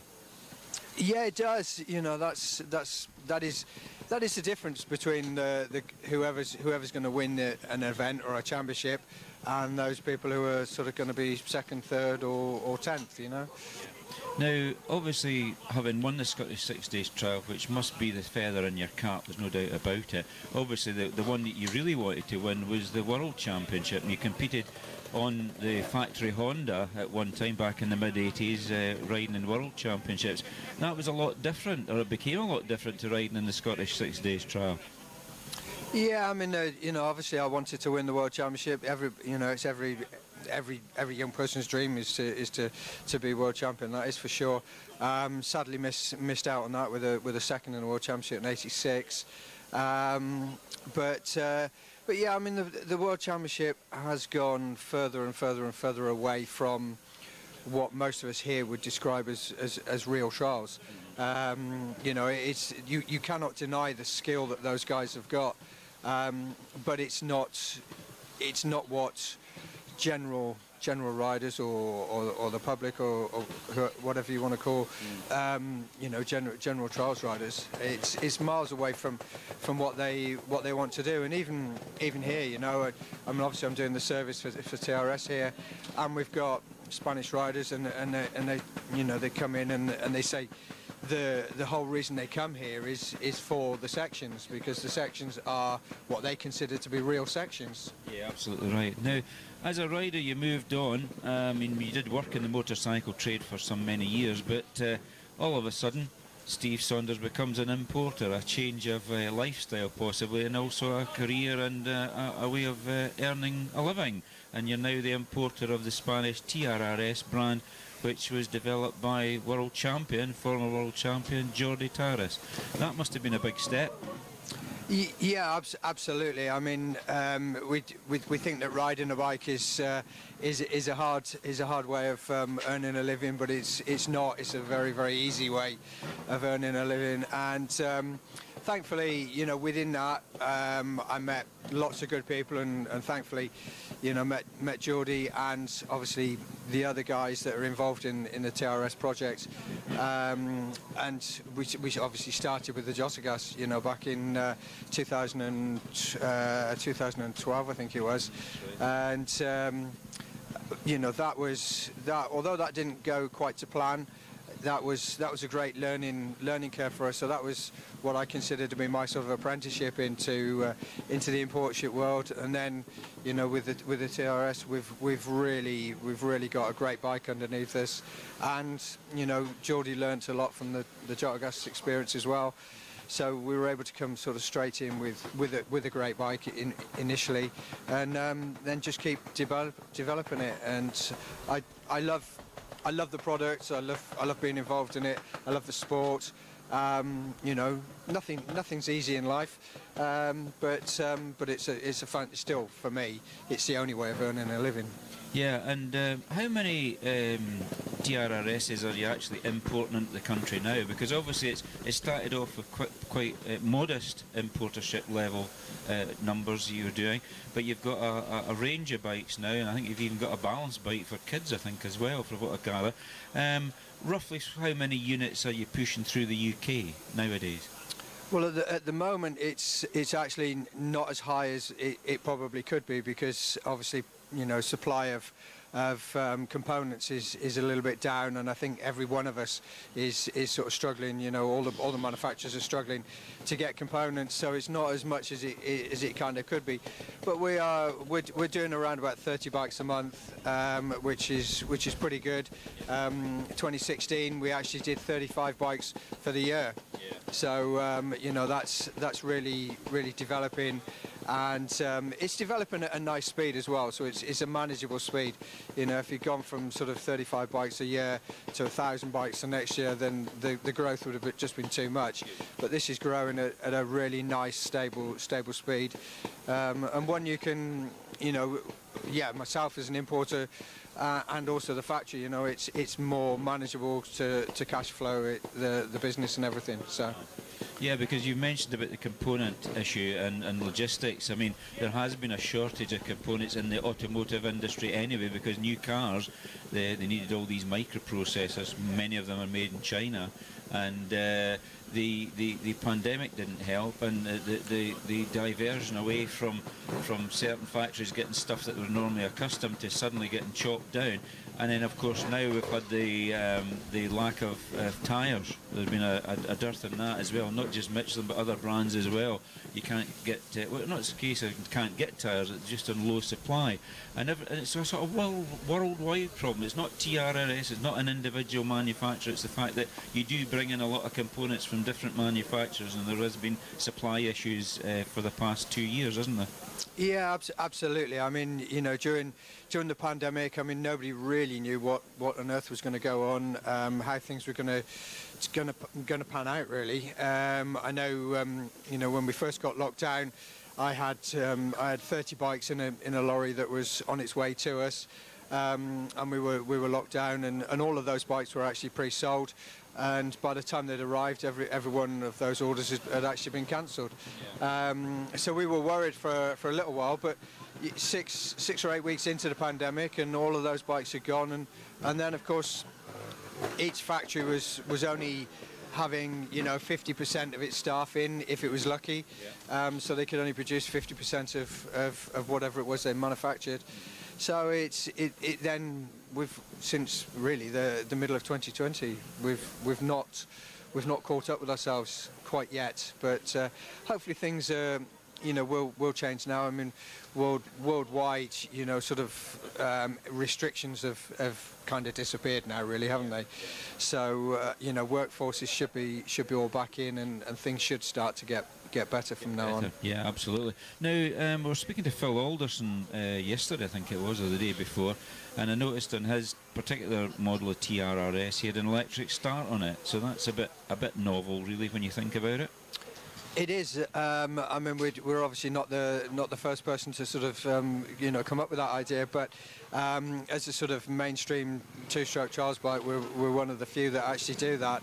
So that all stems really from an idea we had in 2016, and trying to do it, because if you think of the sort of demographic of your customers, they're not 20-year-old people mostly. They're older gentlemen like Phil. Yeah, absolutely. And they're and myself, and they're the ones who are actually going to be buying the product, because they're the ones who have actually got some money behind them again. Disposable income. Yeah, absolutely. Yeah, so it's interesting. And how does it actually work? Is it an electric motor that's linked in with a Bendix into the crankshaft or something? Yeah, it's. I mean, we've got a battery behind the headlight, basically. So a very small battery up there. It comes down to an electric motor, and then it's got a sort of a one-way bearing on the end of the flywheel, and that's really all it is. But it sounds quite simple, and why don't you put one on in 10 minutes? But there's a heck of a lot of things that had to change. All new crankcases, as well as lots of other things, different crank and everything. So it was a fairly major job, but it is good, and thankfully it's reliable as well. Yeah, well, obviously this is the ultimate test of any of these components, as the Scottish 6 Days we're all aware, and it'll be interesting to see everything holds together, and hopefully it does for Phil. Any new developments that you can share with us at the moment with TRRS? Any new models or anything like that happening, or is it all hush-hush? Well, I mean, I would imagine every single factory is working on something for the future. We have several ideas for the future, and some things will be thrust upon us whether we like it or not. So we've obviously at the minute we do all the kids electric bikes, but that'll obviously change to adult bikes and things in the future, and obviously the way that a petrol bike is carbureted, shall we say, will have to change as well for new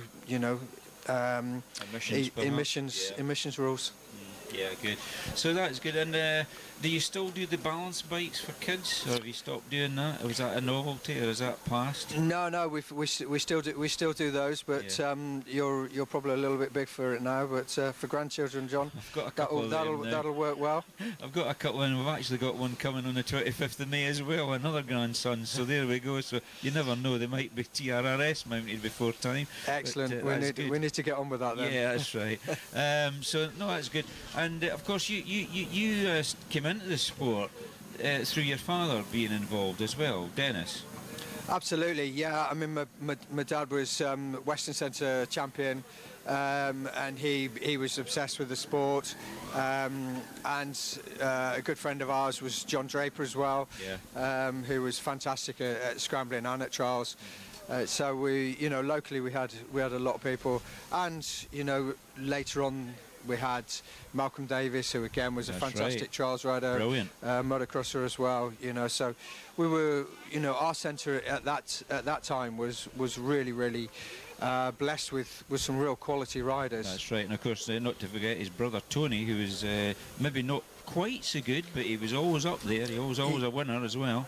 Absolutely, yeah. Tony I guess lived a little bit in Malcolm's shadow. He did actually, yeah. But he was if Malcolm hadn't been as good as he was, then you'd talk about Tony all the time. That's right, you would actually. But of course, Malcolm unfortunately lost his life at a trial, and it just put a car driver making a wrong move and he was wiped out. So, and it was quite some years ago. It was about 40 years ago now, I think it was, that Malcolm lost his life, and it really stunned the sport, to be quite honest. Not a nice thing, but great memories of him. British champion on the pre-production Y4 250 AJS. He made that top and then went on to ride Bull Tackle for the factory, and his trials bikes were always a year ahead of the production bikes. If you notice, he had like the jelly mould hub on his taken from his Persang onto his Sherpa. Next year out comes the Sherpa with the same hub as Malcolm had used. So very much a development rider, a bit like yourself. Yeah, well, I mean, there's no one better to talk about Bull Tackle development than yourself, is there? Well, it's you know, so yeah. I mean, you know, all the top factory riders are there to do development work. You know, there isn't one bike in the world that is perfect. That's right. You know, we're constantly looking for something better in different areas, and sometimes you find it, and sometimes you find something that looks worse. You know, that's right. But you're constantly trying to develop it and make it better, and fingers crossed. But yeah, I mean, Malcolm was an intelligent guy, as well as being able to just ride a motorbike. And again into the sport because of his father, the late Les Davis, who was an ECU official at many events as well. He was. Les was a character, a real character. I was fortunate enough, really, for Les. When sadly Malcolm passed away, Les kind of adopted me, you know, in a mental way, and was kind of trying to help me, and he did a heck of a lot for me, Les. Yeah, I can imagine. You know, that was great. That was great. Yeah, absolutely. So anyway, I better let you get back to your work for the day. Not that hopefully you've got much to do with the TRRS, but there's quite a number of them. And did you count out how many TRRS machines are in this year? Well, we had I think we had 32 at the start. I mean, sadly we've got 6. I don't know whether we've got the most fragile riders or not, but we've got 6 that have sadly gone out due to injuries. Okay. So that's not good, but thankfully it's not 6 gone out due to mechanicals. So that's if there is a bonus to the injuries, that is it really. But yeah, there's not too much to do today. There was everybody had a bit of time last night, so most people did their work last night, and the only thing this morning will be if something, you know, has fallen over in the Parc Ferme overnight. Yeah, exactly. Yeah. Otherwise, you'll be walking the dog. Yeah, absolutely. I'll send my wife out because it's raining. Because it's raining, I know. You're a wily character, Mr. Sons. Mr. Weller, would you like to ask Steve anything while you've got him fresh here? It's great to have you in our sort of Nevis Radio hub, if you like. It's great for you to join us. And it's on the development side. What sort of team have you got? Is it just a few people think, I've got a good idea, lads, can we try this? We're trying to do that. How does it sort of work? It's I mean, it's not a huge team. Yeah. There's limited amount of people within the team, but yeah, I mean, everybody comes up with an idea, and then it gets discussed, and if you know, through, I mean, basically you can call it a committee if you like. Yeah. If it's thought, yeah, it's worth a go, then it will get tried and either binned or try and develop the development, you know. So yeah, you know, most things get binned, to be perfectly honest. Yeah. But you get the one thing every now and again that is actually like, blimey, that really works. Yeah, and you sort of go back maybe some older ideas which you had maybe a year ago or something like that. Why don't you try it this way? Do you do that sort of stuff as well? Yeah, I mean, you know, most things are, you know, it's redeveloping the wheel, isn't it? You know, you're never going to make it square, but you've got to try and redevelop the wheel in some way, you know. And how much do you worry about the competitors, the other machines on the road? Are you sort of looking at that? Are you trying to get an insight into what they might be developing, or are you sort of too busy concentrating on what you're actually doing?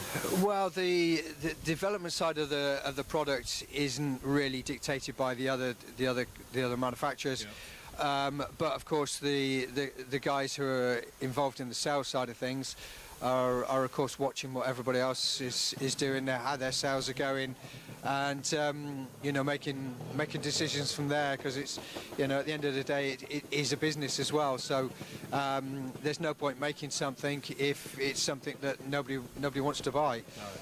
No. No, it is that. And I suppose get the name out there as well. And look, we're doing this. This is a great bike. It's always must be just always sort of trying to get the name out there. Yeah. I mean, even though 2016, we are still relative to the other guys. Us and Vertigo really are the young ones. So yeah, we're still trying to break in and nick some spaces off the older manufacturers. Hey, do you get a lot of pride? You've ridden this. I mean, you did really well in it, and now you're sort of putting that back into it and sort of helping people in the machines to come on. Yeah, I mean, definitely get a lot of pride from it. There's a lot of pride from the fact that we think we have a good product as well. If you're feeling embarrassed about your product, then there's no point being around. Exactly. But no, we're really pleased with the product, and if you can help somebody, then absolutely, it's an extra bonus, isn't it? I'm seeing the guys come in at the end of the week. Some people that you sort of looked at the start of the week and you thought, I won't be seeing them after Tuesday. Yeah. And if they come in on Saturday afternoon, then absolutely fantastic. And they're the next due, really, aren't they? The next generation coming through. Yeah, definitely. Yeah, that's what it's about. Yeah. It's great. Actually, it's so great to catch up with us. Thanks for chatting to us here on Nevis Radio. Oh, you're welcome. You're welcome. But welcome back anyway. Thank you. Yeah. Well, it's a bit sunnier, maybe. It'd be nice, wouldn't it? Well, it's yeah. I mean, the last time I was in Fort William was actually with my son with a mountain bike. All right. Yeah. And we came into the car park here, and it was a sad space really, with just being used for what it was designed to be used for in the first place. Yeah. Yeah, come next Tuesday, Wednesday, it'll be back to the same. It takes about 2-3 days to get it back, and it's just camper vans and people on their holidays. Yeah, absolutely. Well, I mean, it's great to see Fort William's actually really buzzing at the moment. That's fantastic to see. It is vibrant, actually. Really, it's survived COVID pretty well, I think. I mean, obviously it's a tourist town, and I think it gave a lot of people time to regroup and actually work out importance in life and all that sort of stuff. But it's come back stronger than ever, I think. Yeah, I believe that's true, and I think a lot of people now are actually taking their holidays within the United Kingdom, definitely. as opposed to jumping on a plane, because it's still not an easy thing to do, jumping on a plane, is it? No, definitely not. Definitely not. Staycationing. Staycation. And stay tuned to Nevis Radio. So there we are. So thank you very much to Steve Saunders, importer of the TRRS brand motorcycles, here this week, and we wish you all success to the rest of the week, Steve. Thank you very much. And back in the studio, you still got that Lady Gaga song to play? I do. Do you want to do some weather first, and then we can play that? I haven't got it near me at the moment. Well, I would say it's getting wet, but looking at the window, I tell you, it's wet, windy. It's going to be wet and windy tonight. It's not going to be too cold. I think that covers the weather. Is this you vague in the weather? Is that what you're doing? Yes. Right. All right. Well. But if you can play that tune, come back. We'll do the competition winner. Yeah. And do a roundup, really, look at the route and sort of take it from there, maybe fit one more tune in before now and 11 o'clock. Well, we've got more ads to go, so you choppy chop and all that. Right. Anyway, right, so for Gary, because I played the wrong one earlier on, and for Joe, Lady Gaga.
For the players.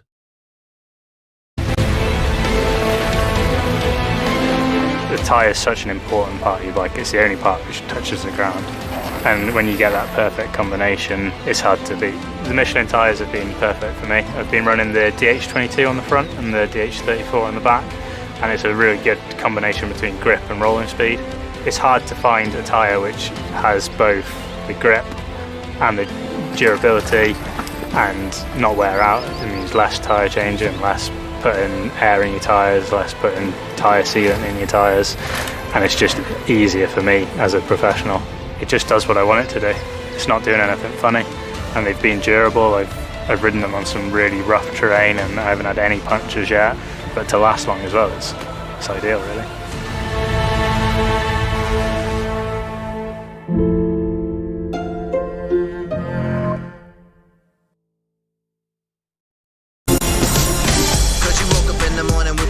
To move, so I make it harder.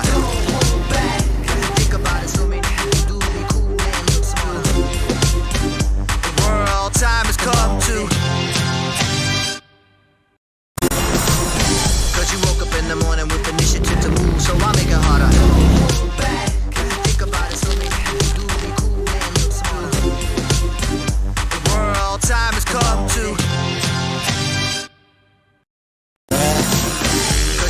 In the morning with initiative to move, so I make it harder.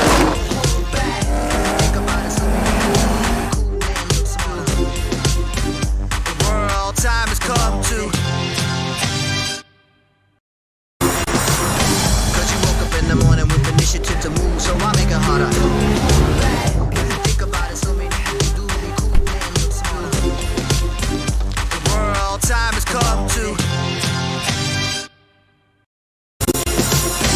You woke up in the morning with initiative to move, so I make it harder. Think about it, so we can do be cool and look smarter. Lochaber Chamber of Commerce, working for business in the outdoor capital of the UK. The Scottish 6-Day Trial on Nevis Radio is sponsored by Michelin and Trial Magazine. Into the final sector we go, Mr. Moffat. Yeah, into the next half hour, as it said, sponsored by Michelin Trial Magazine, and also thank you to Thistle Access Non-Destructive Testing for their vehicle that we're using, the Hire Centre for the extendable antennae. We've also got David Dignan, who donated an awning, which has been very, very useful the past couple of days because it's been raining. The Crofter Bar for their catering, that's Dale Monk & Co. And we have Lochielnet, who supply the connecting communities services. Who else? Shortbread. Shortbread. Did you say the Hire Centre? Sorry? Did you say the Hire Centre? Yes. I missed that, sorry. And there was somebody else now. Who was it? Nevis Radio for being here. Oh, Nevis Radio. Should we do the results of that competition? Do you think that'd be a good time? Yeah, good time. Let's do the results to see if you've won. How many entries have we had? Hang on, I'm counting. Oh, right, see, so for the goodie bags and umbrellas today, umbrellas will go down a treat. And or up. The do we know how many? 28. Still counting. Okay, so the question one: how many FIM World Trials titles has Tony Bow won? And the answer to that is an astounding 30 world titles. That's indoor and outdoor. So hopefully somebody's got that right. Second question, and the answer to that is, which radio station is at the Scottish 6 Days Trial? Well, that should have been a given one. Nevis Community Radio or Nevis Radio. Yeah, either. So have you won? I like the fact that the majority of people that have entered this have said it's the one and only and the original broadcaster. Right. It's like, Even I'll better. take that. Even better. Moffat FM. No. That's down south, I think. Yeah. So there we have it. So hopefully you've won. So you had how many entries? 28. 28. So, Mr. Weller, would you like to pick a number between? I'll go for that number plate over there, number 17. Number 17 is a winner. And who is it? Well, you pick another one and I'll tell you the both. Oh, right. Number 15. All right, so your winners today are Amber McEwen and Davy Maxwell, who actually phoned up earlier on from Dumfries and Galloway. Oh, Davy Maxwell, I know him. Yeah, so there you go. Amber McEwen and Davy Maxwell are your winners today. Cool. Well done.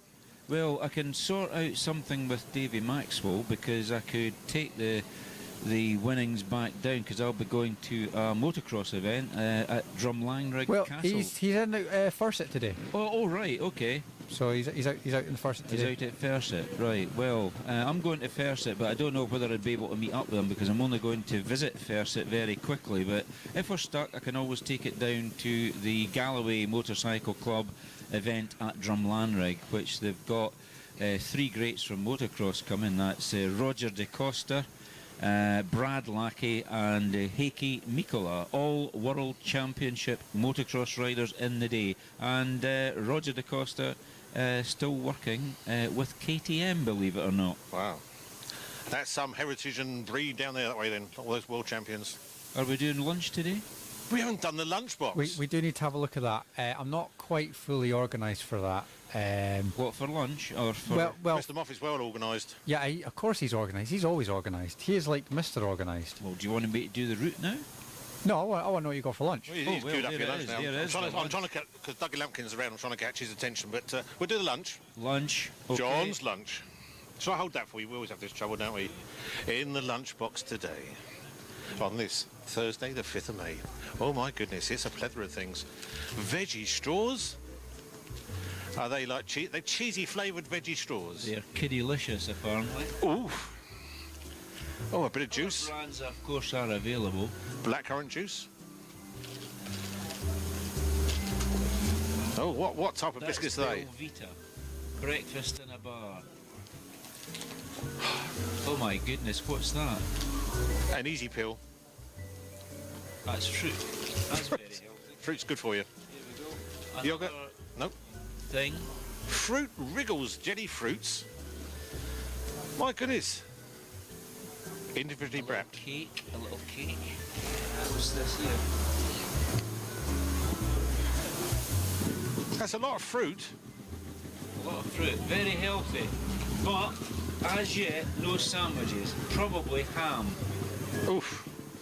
And that concludes the lunchbox for Mr. John Moffett on this, the 4th day of the 6 days trial. What a handsome I'm picture. happy with that selection. That's a reasonable selection. Don't know about the veggie string straw things. They're not really for me. Cheese flavoured veggie strings. That just it doesn't even sound that nice. Well, No. I'll tell you something. I know where they're all going. Do you? In Tum Tum? Yeah. But I don't know about the orange yet. I might have that for pudding or something, well. Oh. Most people have ice cream for pudding, not an orange. Well, not when you're sitting in the van. And then, of course, there'll be the obligatory stainless steel flask, 500 mils, filled with tea and oat milk. Very good. There you go. Oat milk? Oat milk. How posh. Well, it's non-dairy and it's non-fat and all that sort of stuff, so I just try to get as healthy as I can. You're not still on the old beetroot juice. You're on that for a while. No, I'm off that now because it wasn't doing me any good overall. It was supposed to bring the blood pressure down, but it kept rising, so I got put on medication for that, and I've been on that ever since. So I don't know if I can ever come off that now, but hey, if I have to take a few pills, so be it. That's the way it goes, isn't it? No, definitely. Yep. People can just keep walking off. You think you got somebody there and then they just clear off again? Yeah, Parc Ferme. 10:40 in case you want a time check. Yes. 10:40. We need to have a look at the route. 10 minutes. Look at the route. We'll do that. We do now. need to look at the route. Here we go. Route for today, the Thursday, the 5th of May, at the Scottish 6 Days Trial 2022. First section, Sleach, out on the West Highland Way. 4 sections there. 2 sections down at the kennels, just at Kinlochleven, just outside the town. You have to go into town to get to them, of course. Papa Glencoe is on the southern road out along the southern stretches of Lochleven. Papa Glencoe, 2 sections there. Then down the A82 to Clachaig, 4 sections at Clachaig. 2 sections a bit further down the A82 at White Corries at Chairlift. And then over the old General Wade Road to Bauhaus, 3 sections there. First rider should be there now. Gorton is after the lunch stop, just adjacent to a Halliday, I think it's going to be, but the riders will know because it's on the route map that they get. Gorton is the next group of sections, 3 sections out there at Gorton. First rider should be out there around about 11:20. Across the Rannoch Moor to Dunane, there's 2 sections there, and further across the Rannoch Moor to Carawa on the Carawa estate, and then up to the spectator heavy sections, 6 sections at Ferme, the hamlet just beyond Roy Bridge. Now, you want to know where we're going tomorrow? Well, it's dead easy. It's dead easy tomorrow. It's dead easy. What's another page? It's over the other page, but not only that, it's out towards what we call the Moidart Run, which is the road run, which has been a traditional Friday route for many, many years, and that is going out by Glenfinnan tomorrow and round and back across the Corn Ferry. Now, if the wind disappeared. Where are you going? Now, here we are. Friday's route, first 4 sections are at Doyer Dam, so you're going out the famous A830, so be careful.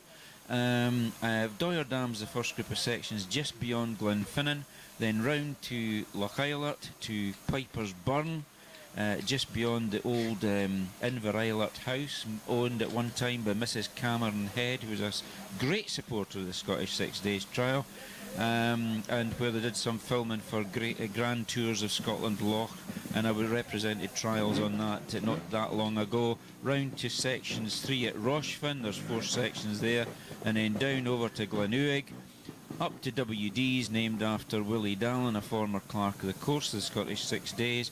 Rest stop for 15 minutes, then out to Lawdale at the side of the road up the big steep hill, and then over the hill to Lawdale Cottage, then across to Camas na Crois, that's the long, steep, loose rocky hill, 3 sections there. Meal na Meach, the one at the side of Loch Sunnart, and then across to that's Meal na Meach, and then Kilmaloo, and then to the old favourite Rubaroo, which was just before the ferry back to across Corn back to Fort William. So that's the road run day, which is very, very good for spectators, as it's beside the road. A lot of the sections are beside the road or near the road, not far to walk, and not too bad parking. So it's a good run out tomorrow. Change a tyre for some of the riders just to burn out a tyre on the road, and bit of moor work, of course, and out we'll go over the Kingairloch estate, and then back to the Corn Ferry. Excellent stuff.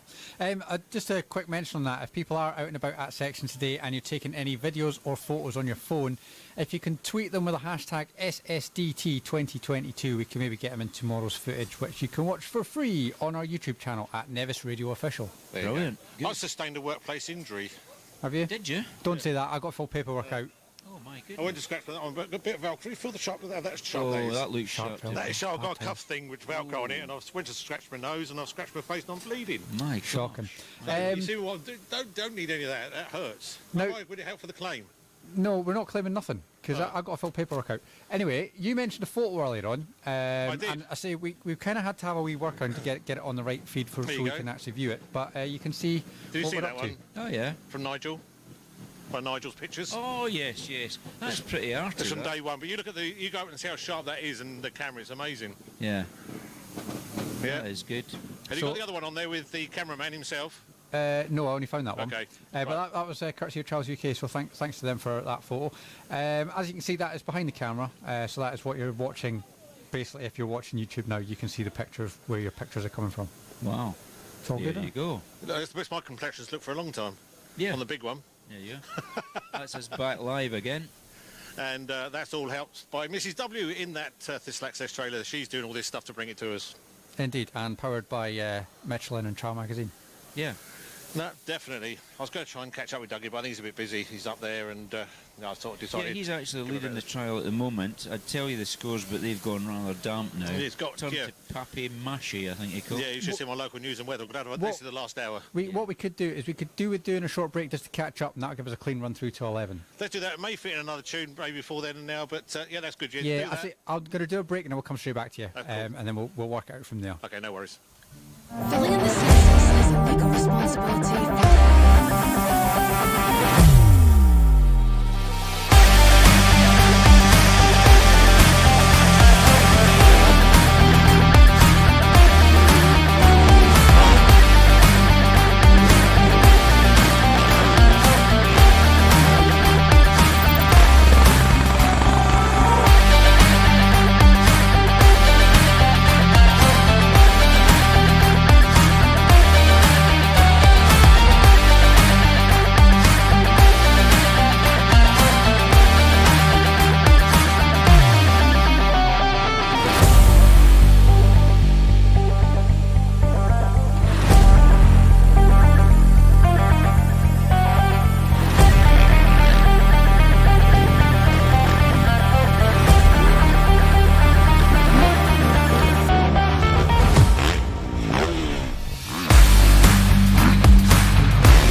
sponsored by Lochaber Chamber of Commerce, working for business in the outdoor capital of the UK.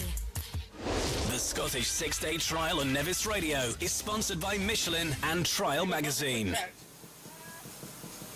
Yes, all right. We're just negotiating a chat. Go on, Mr. Moffat. You get... Well, we do it now, Yep. right now. Now, we have, is it 7 times World Trials champion? Emma Bristow, who rides for the factory Sherco. So you're here for another year. Yeah, it's great to be back. Weather looks a bit rainy today. Iffy, yeah, absolutely. Just turn around with Emma so we see on the telly. I'll tell you what, the very first time I interviewed you here, you were still technically at school. Yeah, I mean, I can't believe I've done it so many years. I think it's my 12th. Must be that. Yeah, it still feels, you still never know what's coming around the corner though. Yeah, so you learned all your communication skills from Nevis Radio way back then and done all the whole world. So still winning, that's a good thing. Yeah, this week's probably not going as well as usual, but we've had 2 days at the front. Yesterday was our back day, so we're moving back up the order now. But well, it makes such a difference when the sections are a little bit more grippy. Not that you can relax much because they're not easy sections. No. Are you still leading the women? Yeah. Hopefully I'll keep moving up the order in the men's as well. Good. Not men's, but Absolutely. the overall. So yeah, that's my hope, and got to make it happen. It doesn't just happen in this trial. So. And you're a role model for young girls that are wanting to take up the sport as well, aren't you? Oh, I hope so. You have to be. Yeah. I mean, we can do it as well, can't we? Oh, yeah. It's tough. It's not an easy trial from the outside. It looks probably easy, but probably not so much more work this year. Yeah. So it's not quite as physical. But And it's 2 years it's been away, you see. yeah, that's exactly. As well. So, but no, a great event. Great organisation as usual. Observers are fantastic. So I'm loving being back. Great. Well, thanks very much. We'll let you get sorted out. Thank you. Good. Thanks for coming to speak to us on Cheers. Nevis Radio. Emma Bristow, 7 times world women's trials champion. Thank you, Emma. What age did Emma start in this? What age was she when she started? I think she was in the youth to start with, because she was riding here in the Scottish when she was about 17. Yeah. And when I first went to interview her, she freaked out because she didn't expect to be on the radio or anything. And I said something to her, and she said, "I'm still at school," and I couldn't believe it.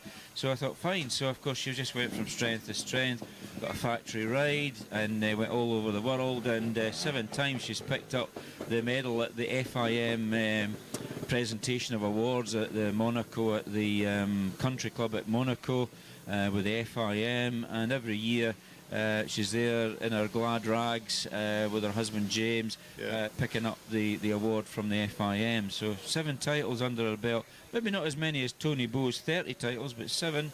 You know, even to get 1 world championship was a feat in itself. But Emma's managed to pull it off 7 times now, and obviously still riding the Sherco, still getting good results, and a lot of girls will follow in her footsteps.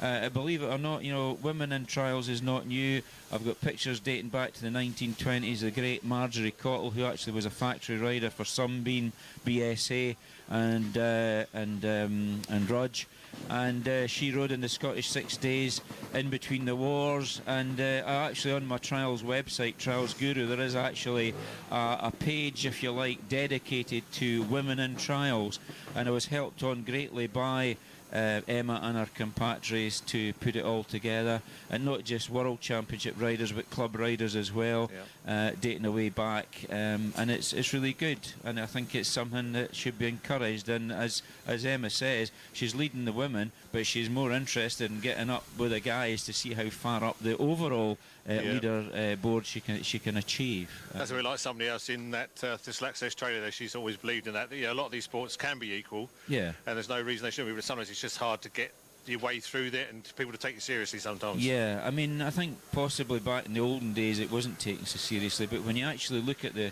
feats and the medals that the late Marjorie Cottle won back in the day, she was actually involved in 1939 in the Great Escape from Austria, where the International 6 Days Trial was being held right at the outbreak of the Second World War. Wow. And all the British riders had to that went off on their daily run, as riders are leaving today, you know, with their route cards, and they set off over the Grossglockner, and they all had to make for Switzerland, a neutral country, because war was being declared, and Marjorie Cottle was one of them.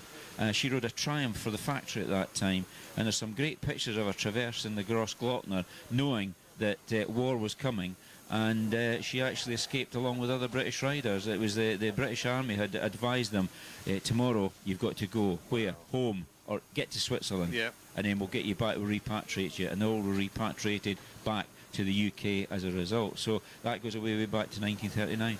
Amazing. Has that been put into a story anywhere? Is it written down? I don't know if it's been put into a book or anything. It would actually make a nice little film. It would be good. Not like The Great Escape with Steve McQueen, obviously. Wow. Jumping over fences and stuff, like it was done with Bud Ekins. But something like that would be really, really interesting for people, I think, if it was done properly.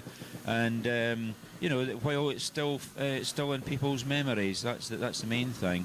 But yeah, Marjorie was one of the riders in with the British contingent, and she had to escape, and that was a way back then. So there you go. And her ancestors, are they sort of followed on with it, or was it just her? I don't think so. No. I noticed on what do you call it, auction sites that her medals and memorabilia were actually sold off a few years ago, and they're in a collection now. She won medals from the ACU and also the FIM, and they are now in private hands. All right, you got a problem there? I just lost my earpiece. You're fiddling, man. I can still hear, it's all right. 5 to 11. You got any more updates on social media and stuff that end? No, I think we're kind of up to speed, really. Just worth a wee mention. If people listen on the radio, on any of our frequencies or online at all, and you do want to go back and listen to it, we're going to try and take it off our log and put it on our Mixcloud, which you can look up for Nevis Radio Official. But it is also available to rewatch in real time on YouTube and our YouTube channel, which is just Nevis Radio Official as well. If you type in Nevis Radio, it should pop up there, and you can watch it all from day one. Are we going to do that from day one on the audio as well? That's the plan, yeah. That'd be good. So, yeah, day 4 is coming to an end. Coming to an end already. It goes by for us quickly. Anyway, for us, I mean. For us it does. Nevis Radio. At Nevis Radio. I'll be heading off now in about the next half an hour. Making my way down to probably chairlift. I'll probably go to chairlift, and then I'll nip back down the road, possibly catch them at the lunch check, and then double back up the road, and I'll then go to Ferme in the afternoon. Quite a few folk will probably do something similar, but I hope you have a great day out there watching. I know the weather's not too brilliant today. You'll not get the full scenery of Loch Harbour. You told me it was clearing up. That's not clearing up. It was actually clearing up, but the clouds dropped back down again, so it's been hinting at clearing up and drying up, but at the moment it's still a little bit of rain at the moment, so not so good, but that's just trials for you. And weather generally. Yeah, man, this part of the country. Yeah, there's nothing such as bad weather, it's just inappropriate clothing. So get the waterproofs on and you'll be fine. Yeah, also cameraman. Just like a chuck out there, if you are at a section today and you're filming or taking any photos, if you'd like to tweet them with the hashtag SSDT 2022, we can maybe get your footage within our coverage tomorrow, complete with your name and everything with it. That would be good.